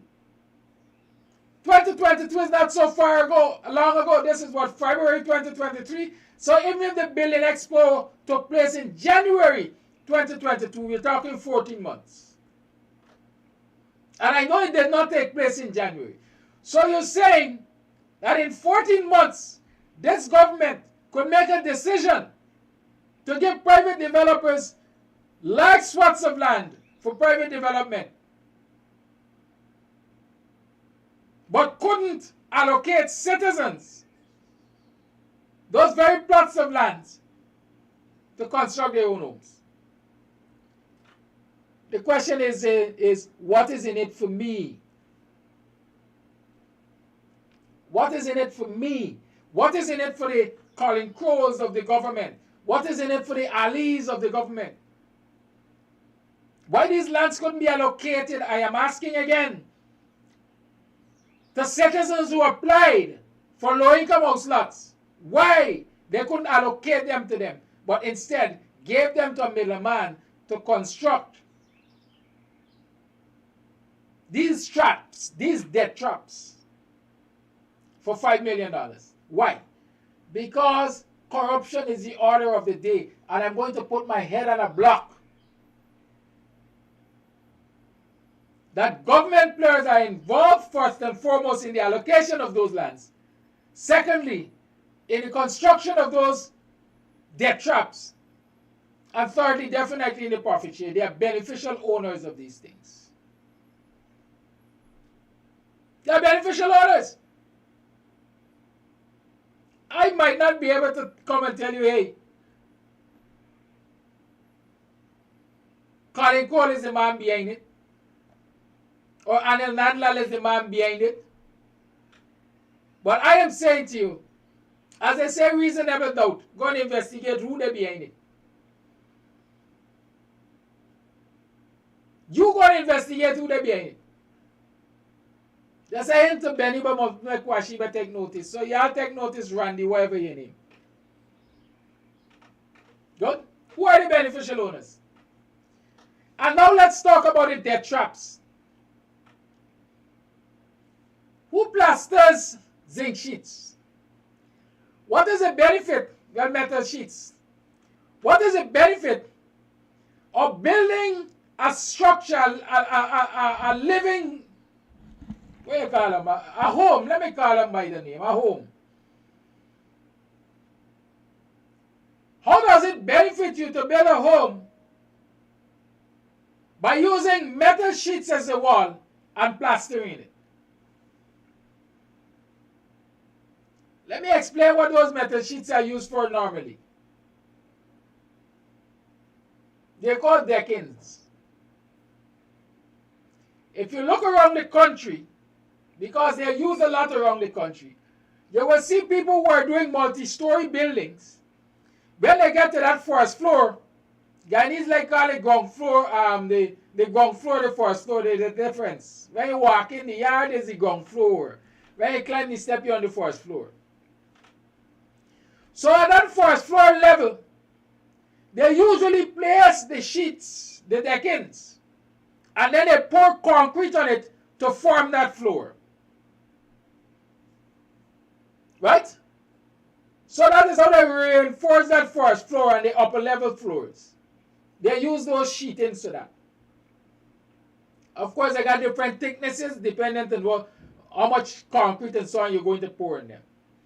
That is the sole, well, that is sole purpose. That is the main purpose of those deckings. Unless you're building a bunda or something. Right? And so what they have done is taken the idea of those deckings, pouring concrete on those deckings, vertical rise over horizontal shift. Horizontally, right? Horizontally, the deckings serve to reinforce the concrete. But if you were to put the deckings vertically, up and down, I do not see the purpose of the deckings with the concrete. Because first and foremost, heat expansion is going to affect the concrete. Because the metal will contract and it will relax. And as it contracts and it relaxes, the concrete will start slipping or cracking, one out of the two. But deteriorate a country like ours, where sunshine is the order of the day. How many of you are aware of that? Concrete takes in the heat of the day.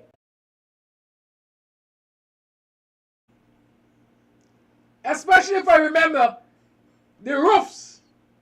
The roofs are not V roofs. I don't think they're bungalows either. They're flat roofs. And so the heat that's going to be captured in that building is going to be quite a lot. People are going to get some serious problems with heat. That's one of my concerns. The other concern is this. Because if you look at the ventilation, there are a lot of windows, right, for ventilation. Even if there are a lot of windows for ventilation, the closeness of these buildings, the close proximity to which these buildings are placed, will restrict airflow. I'm an engineer, I just got a little sense.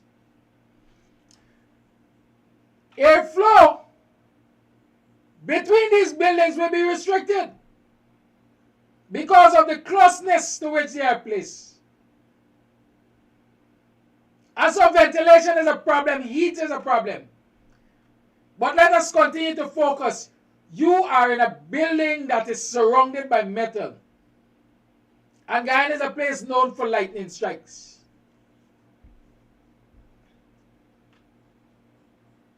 People are at the risk of electrocution. I say that. I say that.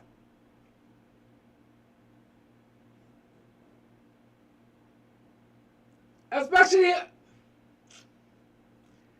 in these open fields, or what used to be these open fields.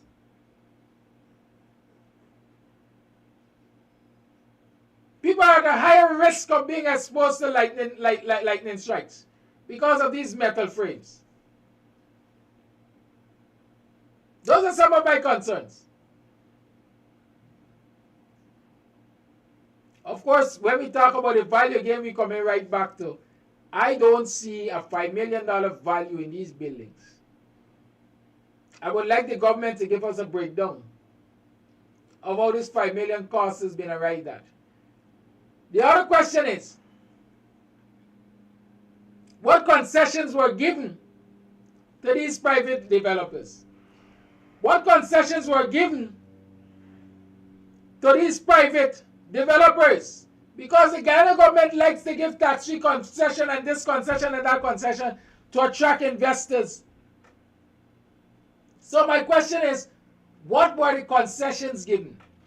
Would those concessions have benefited individual homeowners if they were given the land allocation and allowed to approach the banks to finance their homes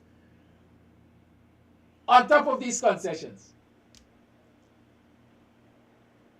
Would it be a better value for the homeowners or the allottees, let me call them that, if the government had agreed to give them the very concessions that they give these middlemen?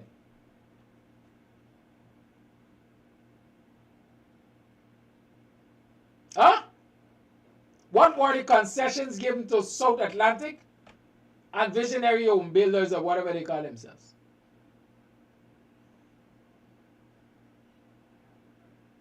How much is it costing the state to facilitate these private developers? How could that investment have helped the locals who applied for these lands? Those are questions I want answered. And when the Randy Prasad and those can answer them, y'all could come and talk crap. Because I am saying, and I'm saying it now, that project is tainted heavily with corruption. There are people in the government who are associated with it. The middlemen, South Atlantic, and visionary builders are frontmen for people sitting in the seats of government in this PPP cabal, this PPP criminal cartel.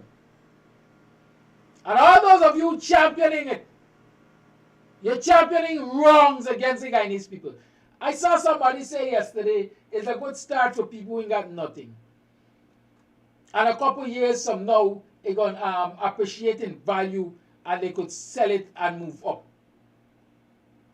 Have you ever heard such nonsense? Balderdash? Blivets? Francis Michael Bailey has shown in his video how these buildings are constructed. There's no room really and truly for expanding them. There's no room for going upward unless you're prepared to dismantle the whole thing that they're two foundation block. Quite frankly, I think you can live without the foundation block.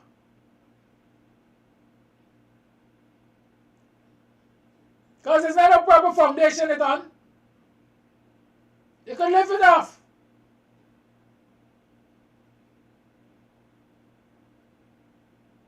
To start a new construction, proper foundation and soil if you want to go up. So it will take you, a low-income earner, in excess of 15 years perhaps to pay off this $5 million. And then you got to go and find money to start over, to build something that is more comfortable. Is that progress, according to some of these idiots?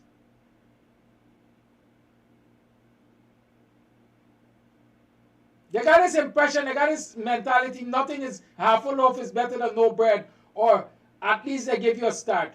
What kind of start you call that? A start to keep you in perpetual poverty. Because having invested $5 million plus interest at the bank, when you're done paying that, you still got to go and invest more money to make something comfortable.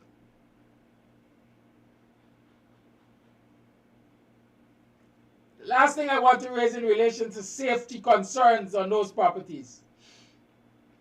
As far as I know, Guyana ain't got no building codes as far as we see. But as far as I know, if you're constructing a property, there is supposed to be 10 feet from your property to your fence line. 10 feet from your property to the fence line at the sides. I think 12 or 15 feet at the back. And I'm not sure if it is another 10 feet in front. But I am sure that the sides, there must be a 10 feet space between your property, your home, your, let's say your building, and the fence line. From your observations, do you see 10 feet between those buildings? Do you see 10 feet between those buildings? And if there is not that 10 feet space in between those buildings, who permitted the breach? Why is it allowed? Is it permitted elsewhere? What are the dangers that it poses? Those are some of the questions I would like answered. 6225933 is the number to call. You tune to the Guyanese Morning Time. The lines are open.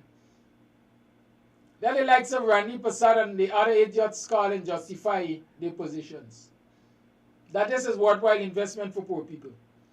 That this government is doing great with the provision of such cubby holes for people at $5 million. Call it live, good morning. President, good morning, my brother. You see, this is why they don't like this new program. This is why they don't like Sherrod Duncan and Mark Benstrom, the program. Because you all start the things. You all start things. Imagine the house where they get for people they could where they put for people for $5 million. Imagine, let me say, the people from Moko, some of them would drive out. Some of them may not have like 100% good structure, but you know what they had?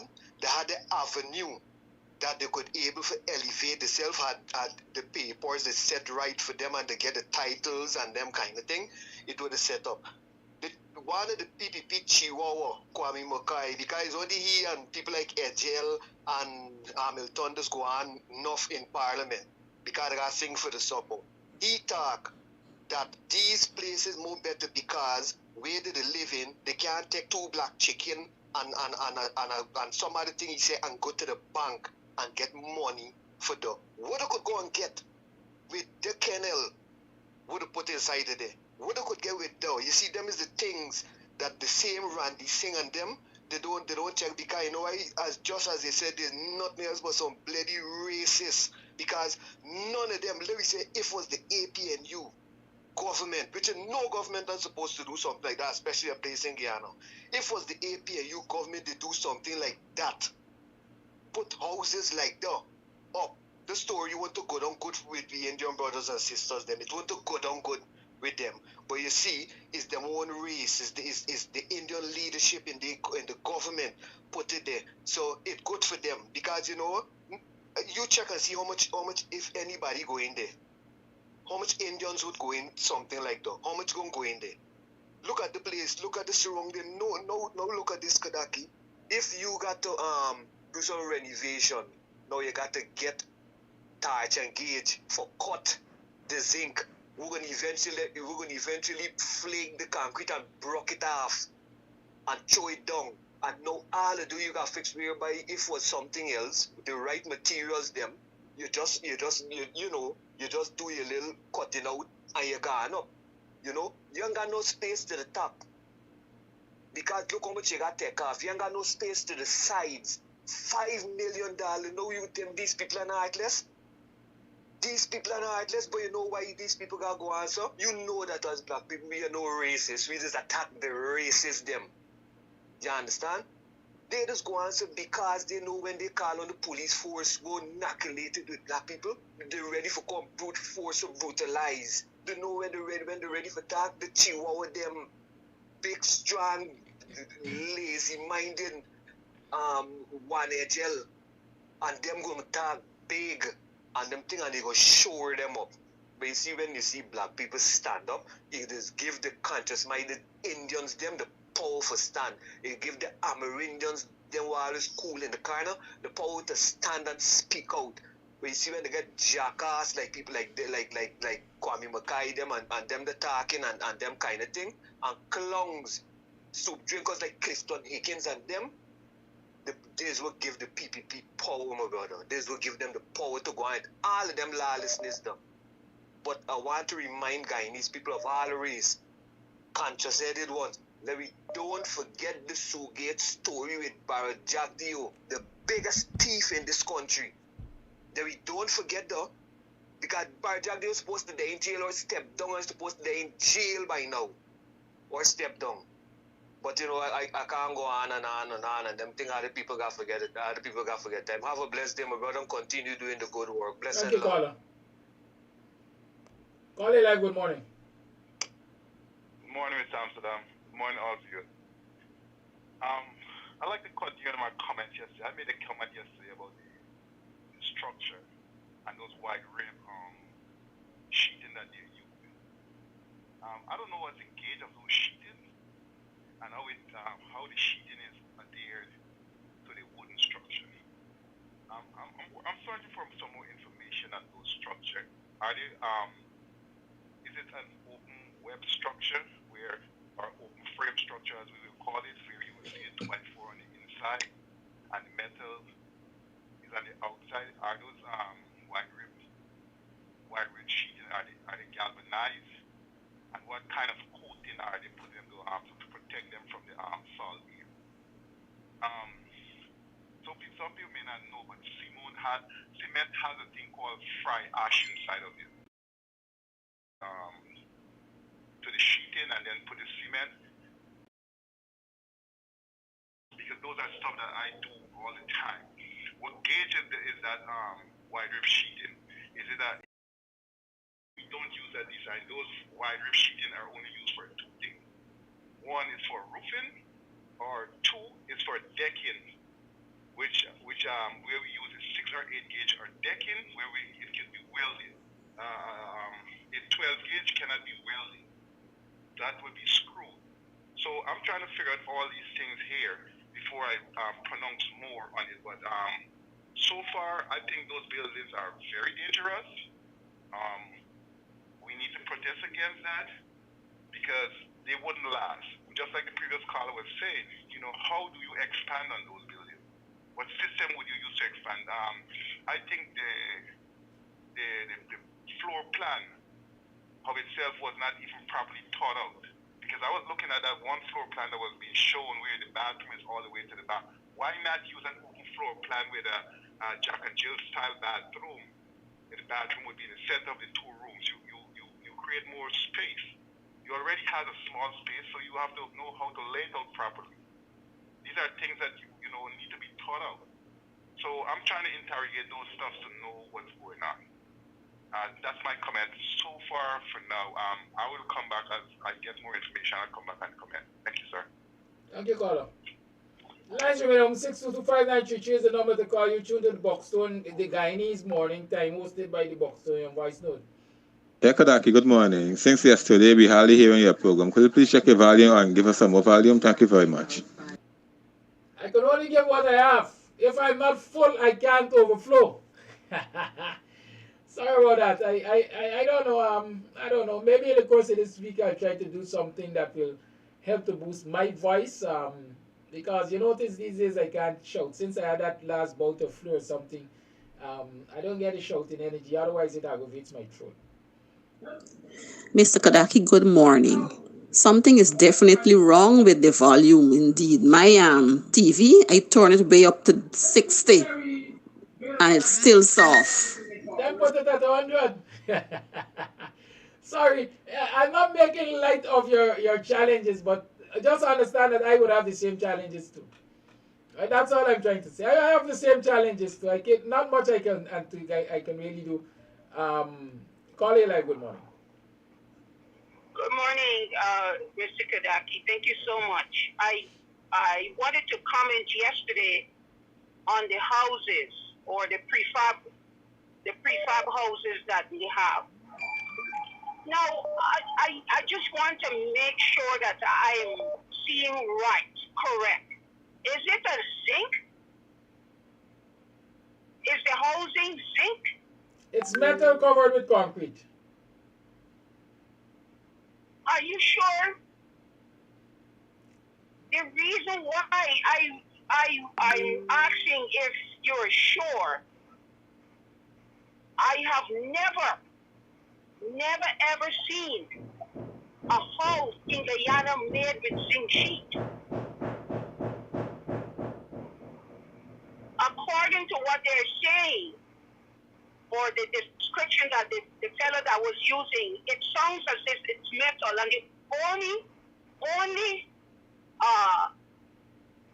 structure that you make with zinc sheet would be a full pen or a dark pen. Now, are they conscious that the weather, the type of weather that Guyana has, you can't put people in a zinc or the structures is covered with zinc. There's no ventilation, none whatsoever. They're claiming that that is recyclable material. Now, who tested the material? Which organization in Guyana scientifically check the materials that people are supposed to be living in? Where is the Consumer Association? Why should people go into a structure that has not been tested and approved for a human to dwell in? Also,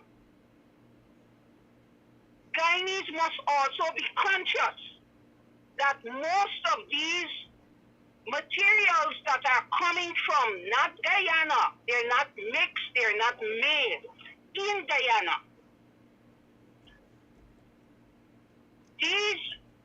Most of them, I've noticed that people, Guyanese, are very, covered. Their homes are covered with a specific material, a spackle, you call it. Now, if you read the fine print,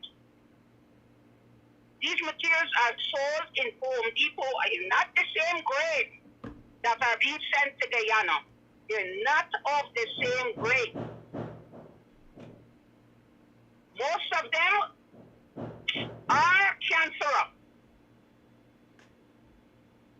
Most of them on long-term exposure, meaning you're breathing it in, you're eating in there.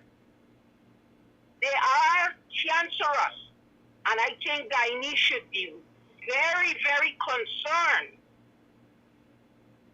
to be paying $5 million, if that's the cost, to put your children and your family in. We need more oversight, and we must demand this from whoever the contractor is.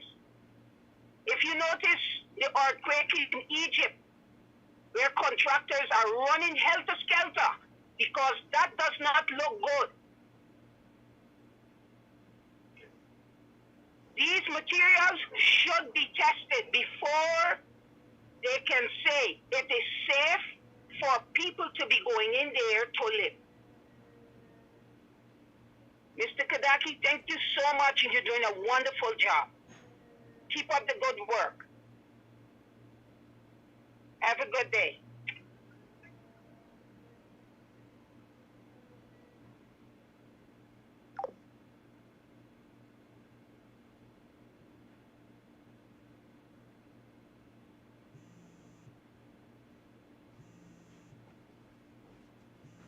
Thank you, caller.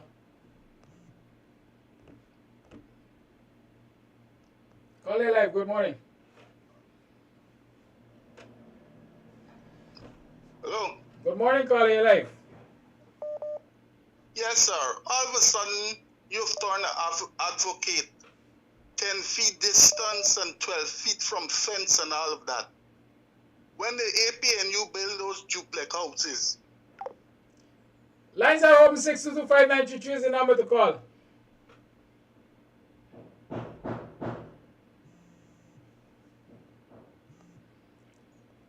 Call A Live, good morning. Good morning to one and all. The people talk about the PNP and the cronies and the supporters. They're always talking about that we're talking about race on these programs here, right? Dr. Hines has highlighted it, how they're afraid of speaking about race, right? But the fact is that every aspect of the governance of this country Guyana, it showcases some sort of deprivation, some sort of marginalization, some sort of racism against a certain ethnic group. So that is the subject. Unless they stop this racism and marginalization and all these things against a particular ethnic group, then we won't have to say anything about it. It wouldn't be spoken of. So they are talking this, they're talking this. It's just like a smoke screen because they wanna take us out because like Dr. Hines explained, they're afraid of us speaking about their racist attitudes toward a certain ethnic group in this country. That's one of the things. The other thing I want to talk about is that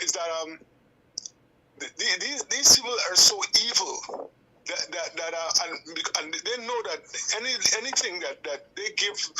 They give to certain people in society in Guyana, poor people. Any little thing they give, they know these people would accept it with open arms, and people would look up to them because of these little things that they're giving people. So they're taking advantage. They're giving people all sort of substandard homes and substandard protocol and all kind of things. The same thing they did with the COVID medicine that they brought in from wherever, right? They give people all sort of substandard things and they stuff it down their throats and people accept it because there's nothing else they could do about it. They don't have anything else, and they're taking advantage of that. And so unless people decide to you know what, I can't do this no more, and start acting. Right, start pushing back, real push back against these things. Like these international contractors and all these kind of people that are coming in and building places, substandard homes and breaking down people's places and all. Why are these people doing all these things in peace? Why are these people getting the enjoying the peace of getting this work done, these destructive work done against the same people, and nobody's doing anything about it? People need to start undermining these contractors and everybody who's with the government. Not only the government, because these people are foot soldiers.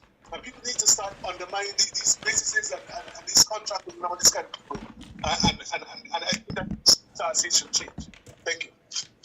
Thank you for your call. Vice Lord.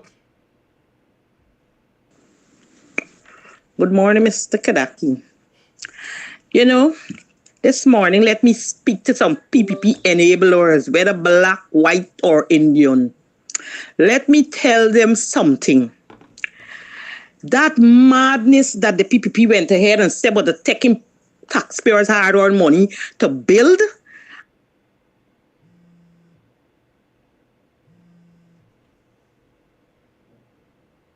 Call all the line, please.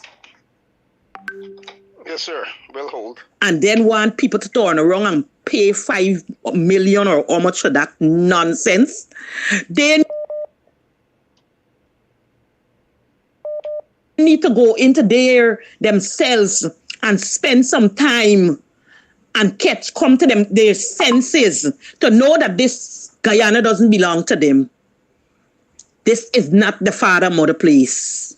You understand? Jerry Govaya, he would never step his big toe into that I calling it nonsense. You understand? Some kennel or some sty or something you got called though. That is not a home. And if people who ever feel that they want it, let it go right ahead and go and live inside of it. I will not be vexed with them. I would glad for them because I know just how they're going to run out. It's time people wake up and stand up for what they believe in and stop got these few people walking around making them pull down themselves to some level that will look, we don't know about nothing. African Guyanese know about things. Those kind of houses what the Indians used to build them and live inside of them. And if they don't want to live inside of them, now why are they building it for people to live in? You understand? And I know they're building it mainly for African Guyanese to go and live in. Because there's the aim in this country to pull them down. And if they want to come down, that is their problem. But don't let it attack nobody who giving their constructive opinion about the end. Don't buy it. Leave it right there yourself so that they could respect y'all too. There's not know about anything. African Guyanese knows about things. We know about good homes. And y'all getting land. That is any land space. Y'all like sparse black people in this place. Until y'all get to come to the place that I know my God gonna put a little very soon. Is only time. Later. Oh, thank you for holding. Your life. Yes, morning, Kadaki, and morning, the rest of Guyana. For all my Indian Kuli people, I'm about race each and every day of my life. That's what I think about. Now, when we have to understand, and Guyanese people have to understand, for what the PPP did for the past 23 years, is have this this way of building and doing stuff where they simply just don't care. That's how they probably do it in India, and they're just following those patterns. You have no sense of understanding of infrastructure, and they'll just build and do stuff anyway, and then they're going to claim they're going to come back later to do something. How have that worked for the past 23 years? And they continue to do that. And the Guyanese shove it down Guyanese people's throat, and the Guyanese people accept it. Where those what do you call it, small houses are being built, as stated yesterday, you've got to put in the infrastructure before you even do anything. I don't see any position or any poles for lights, for electricity, where you're running water, where, these are the type of things, but they create facts on the ground, shove it to you, you take it, and then you are likely to possibly vote for them. They're trying to buy your vote. All they're going to say, well, we give out land. You can't give when you got to pay. Allocation of land, right? That's the term. But this Guyanese folks haven't but giving. You can't give when you got to pay $5 and $7 million for land. So forget about that. The facts on the ground, what they're creating, is not going to last long, because think about how those are being built. Any type of high winds blow, and that thing is all done. As stated, the heat in Guyana will, affect these folks. It's too close together, and you have no leveling of the ground, anything. But they're just putting up and giving it to Guyanese folks, even every day. And then we're going to accept it. The caller got it right where they said they shouldn't buy those $5 million bullshit stuff.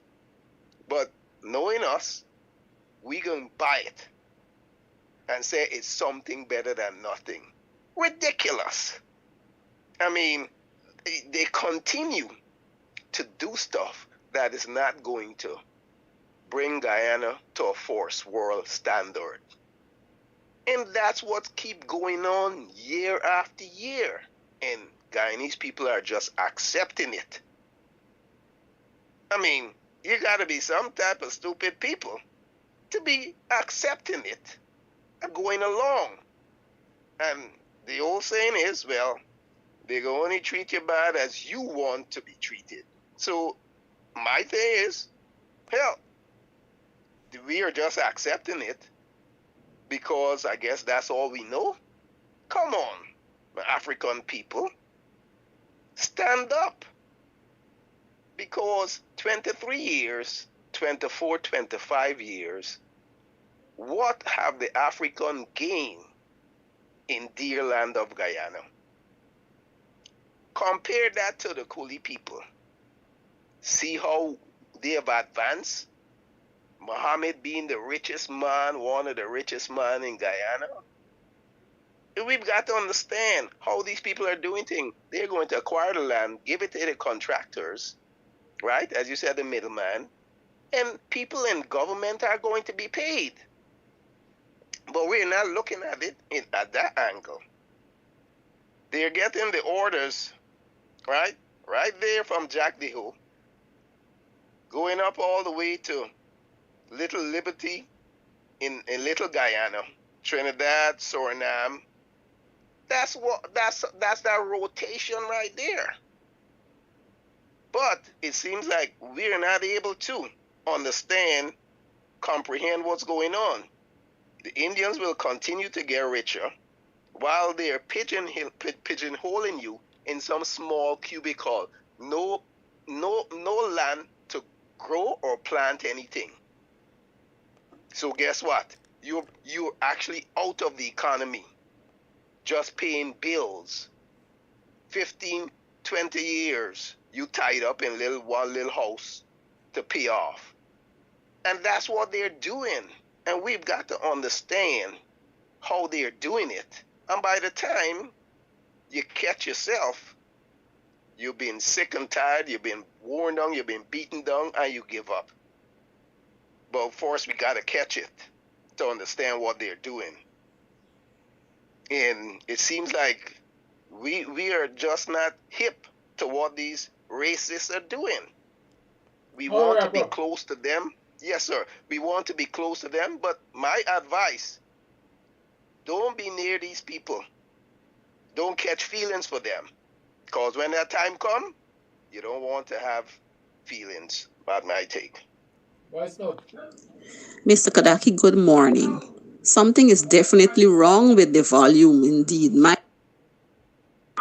Good morning again. Another way of getting rid of us without pulling the trigger or raising a button.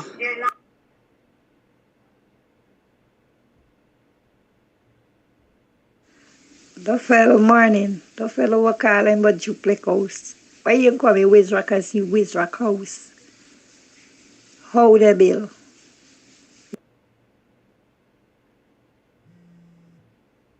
Yeah, they had a range house. That was for single people. Some people just get me real vexed. You know what I remember? A couple of years ago when they trying to put on the meter on the road, everybody put tests on the Guyana and it never come off. These houses, why they men protest it and let us stop it before they're wasting money, taxpayers' money. Stop it now. Just a call the protest and do away with the meter. Come protest them house and let us stop it now. Good morning. Yeah, good morning, Kadaki. Well, about the house, you gotta remember, certain parts in India, about greater part of India, lots of people live in big pipelines, you know. So that house you see they build, to those people who are living in pipelines and slum area, there is a big like the Twin Towers. What is my advice to the people? I would not have been buying that. Even if I had gone at the thing, I would not have bought that house of $5 million. Because as you rightly say, when you pay $5 million on low income, you will take about 30 years if you live that long in that place. Now long ago, people used to build zinc house. That was just after the disturbance. They go on the occupied land place masses and they put down zinc house because they had to run away from where they live. But eventually, the zinc became the roof and the build up. But now people in building zinc house and now with the concrete within the zinc, no proper ventilation in the house. It got about 2 windows. What really they doing to people? People said they're going to run out. The house ain't going to run out. They're going to bring them out in stretcher because they're going to be dead people coming out of those houses. And I am glad about the person who took it on himself, who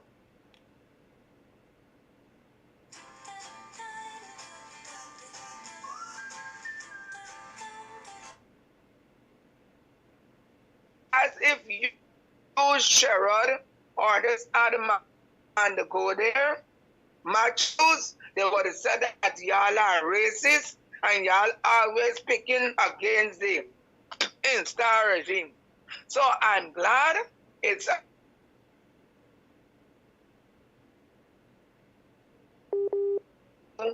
that enlightening video for all to see.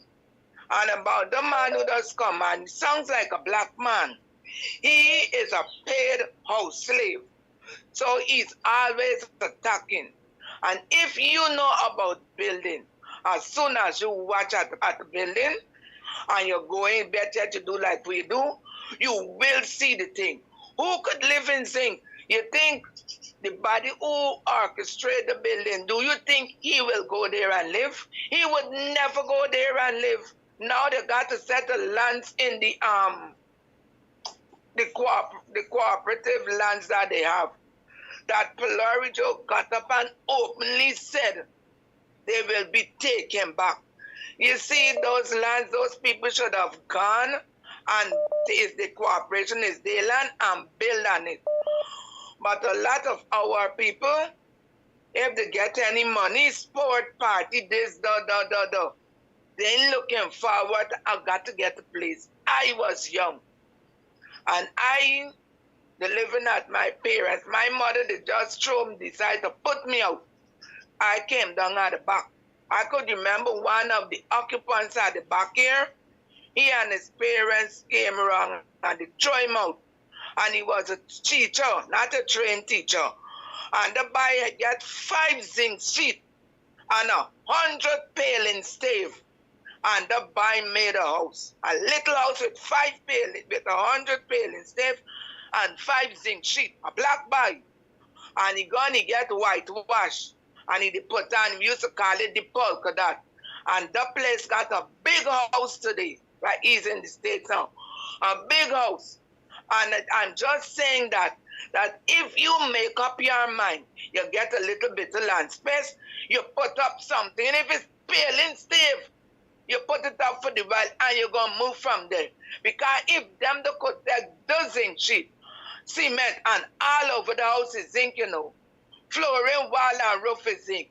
Now, if a little bit of caustic soda go up on the zinc sheet and the floor, you see where you there? You falling through. And then the heat and the cold. I am sorry for those people who may have invested in you got to look before you leap. And in Guyana, anything that this installed regime tries to offer people, people must go and inspect it properly before taking it. Because many a times, that is what they have to offer you. Nothing good for a lot of money. And who they capture? The Africans. Because the Africans, they always run into scramble. They ain't even care when they scramble. It's a bag of shit they scramble. But they're just scrambling. So, kudos to the man and to the fool Kadaki. Do like we do. Soon as you realize, you see, don't answer him. Because when he comes on, he destroyed the whole flow of the program. Bye-bye. Voice note. Kadaki, good morning. Concerning these low-income houses was billing and what they calling for $5 million by the company, but not the kind of size. You know, at the time was his backside and he's been trying to look at the best. No, they put up walls inside. The choke it business is bad. I'm just trying to get you up there. Float away. That's my take for the morning.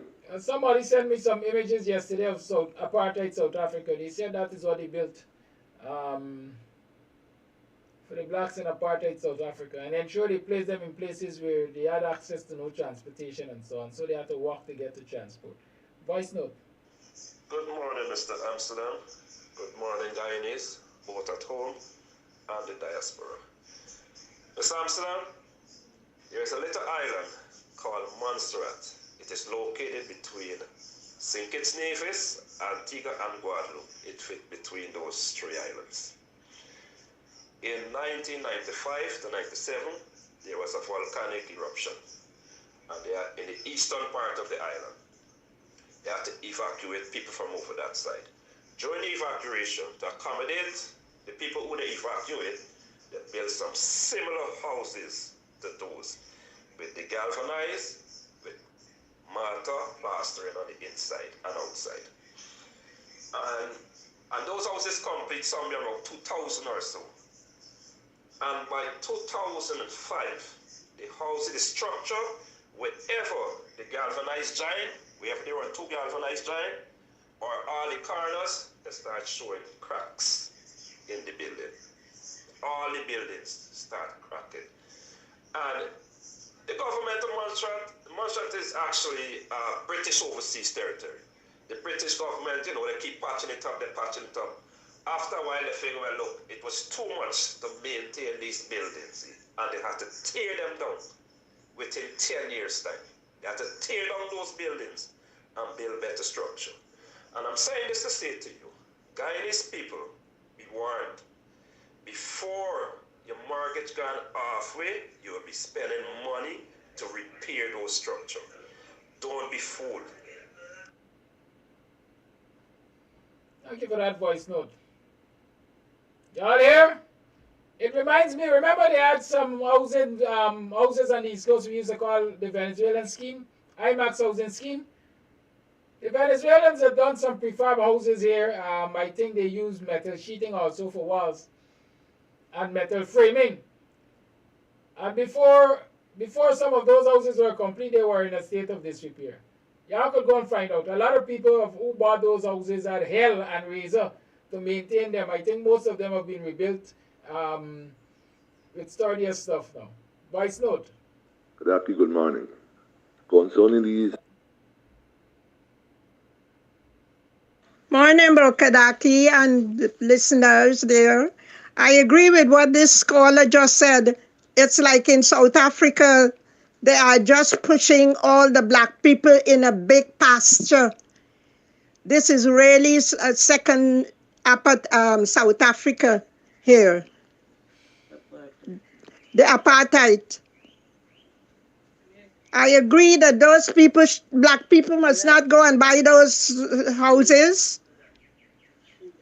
It's not even cabins. You can't even call them cabins. Wake up, brothers and sisters of the African race, wake up. Bye.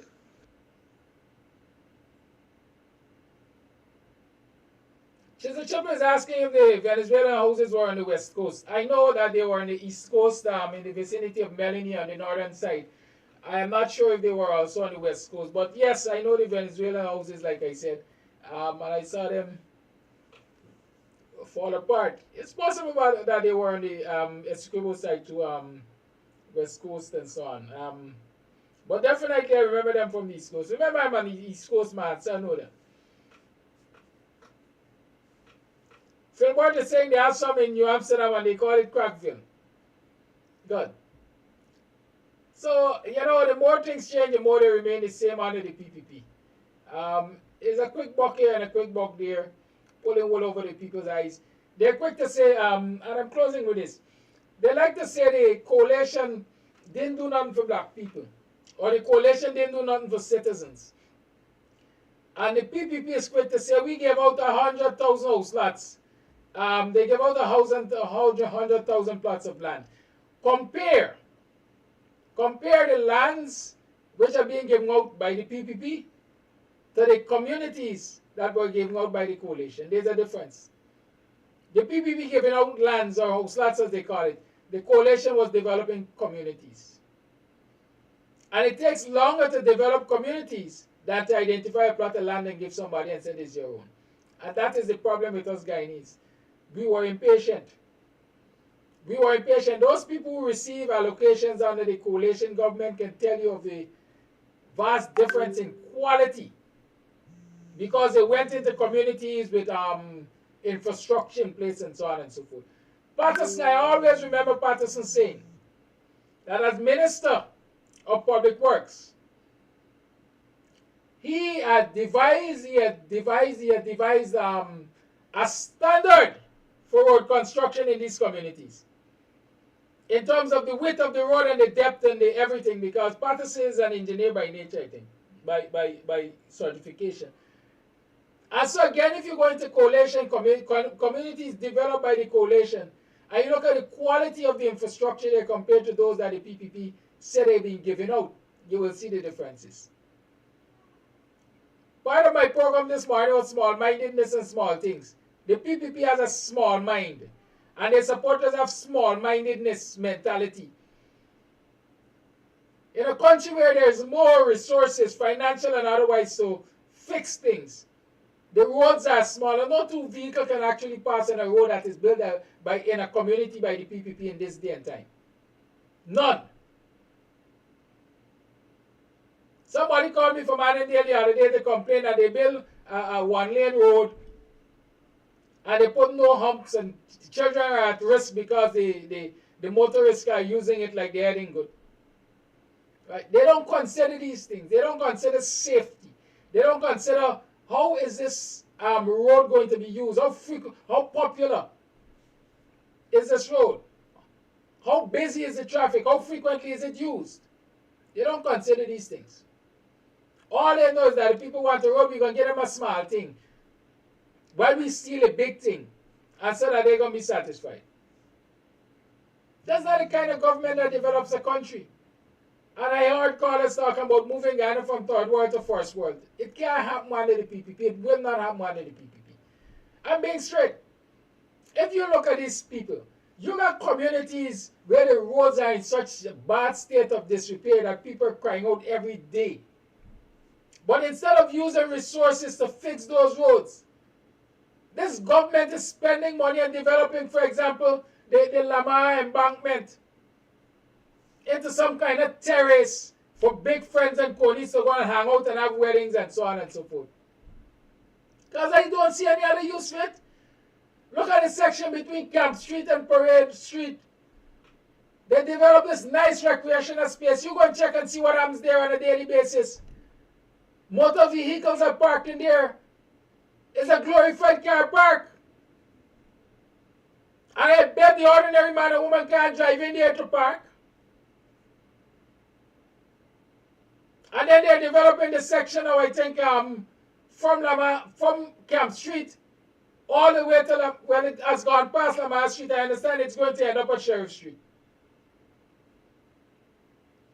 The PPP is interested in shiny projects, not improving the lives of people. All that glitters is not gold, and that is their intention. Show glitters to the world.